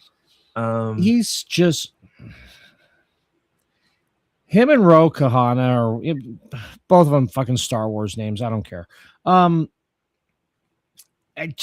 They're the worst fucking people. Not Taylor Lorenz. But at least I could fix Taylor Lorenz. Okay, and one correction for air purposes. The concurrence was actually on the majority side. Concurrence was written by Thomas and was joined by Gorsuch, so that made the majority, which apparently was written by Alito, signed and joined by Roberts, Thomas, Gorsuch, Kavanaugh, and Barrett. But that was with the concurrence of Thomas and Gorsuch. So the dissent was written by Justice Kagan and was joined by Sotomayor and Jackson. So even though they agreed with the dissenting, they didn't actually do any writing of their own. I was trying to fact check that when my computer went nuts. That's a shame. But yeah, so although they did say the can't be doing that, Jeff. He's 11. Yeah, right. I said yeah. Anyway, I still can't. He's like, he's 18. I'm like, nope, he's 11. He's 18. Nope, he's 11. But yeah, I did. The interesting thing about the dissent is you never really saw anything broader about the VRA in the concurring opinions, the actual, the majority. Mm-hmm. But in the dissent, Kagan specifically says that Article 2 of the VRA is pretty much dead now. Which, yeah, well, whatever. I mean, you could argue the VRA is dead. It's kind of like, I mean, not because of this decision, but because it's just wholly unnecessary now. It's the same reason that unions are dead, because you have labor laws. Yeah, I mean, that's true. So there is that. We've moved past. Yeah, we can reference it. And, hey, the VRA. Well, as a historical point, it's fantastic, but it's kind of a moot point. Unless you get some super marginalized group again, which I'm sorry, I don't see happening. America is truly the melting pot now. I mean, it's what we've always tried to be. And yeah, that was kind of the importance of today, is now we can kind of get back to that again. At least I hope so. But all right. I mean, and then of course you had the Florida legislature passing their districts. The Senate passed it today too, so now it's headed to the governor's desk for signature, which makes Florida bright red with 3 little blue dots. So yeah, what is that? Miami, Fort Lauderdale, and Jacksonville, I think. Yeah, I think so. Yeah. But yeah, I mean, these were broad passages though too. So like the one from today was in the Florida House was 83 yeas to 28 nays. That's broad passage. Yeah, that's yeah, but I think it was you brought it up in a tweet.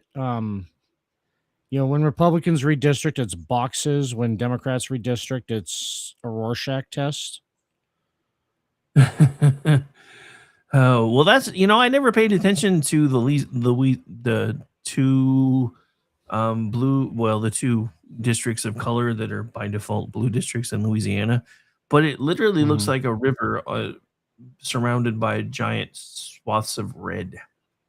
And somebody pointed out that they can't really understand why all the black people are upset that they chopped up their voting plantation. Right. I thought that was a pretty good way to describe it. Well, and that's what it is. And you really want to watch somebody lose their mind, tell them they're on the Dem plantation, especially if they're black, and they lose their absolute shit. Yeah. Dude, I had somebody who, from all intents and purposes, at least from what showed on their bio when I read it, I thought was on our side, but then wanted to keep screaming at me because I was pointing out when somebody was upset about the ruling today when they said, this is the reason we should have just decimated the Confederates. I'm like, well, you seem to be confused as to which side's actually acting like the Confederates. But other than that, I kind of disagree. I kind of agree with you. And then some dude that was, had all the hallmarks of a conservative timeline was yelling and screaming at me. And I'm like, you either don't understand what just happened or you're stupid. And I'm done talking to you. I don't know which one it is. Embrace the power of and. But yeah, I mean, it's just, again, a lot of us, especially on this side, were feeling really defeated. Then I saw something else that it's like CNN is starting to embrace the cope a little bit, and they're starting to try to work through their grief early, because I saw a clip from them.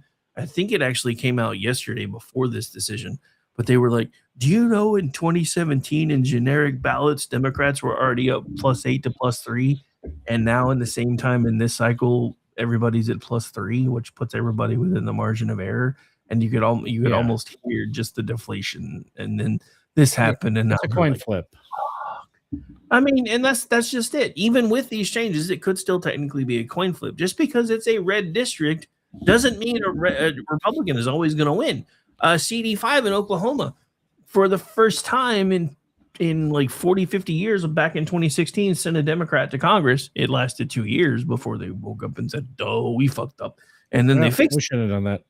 But yeah, they're like, "Oh, that was a terrible idea." But it was kind of like what happened with Spanberger. She ran as a moderate, and then she voted everything that the Democrats wanted. So yeah,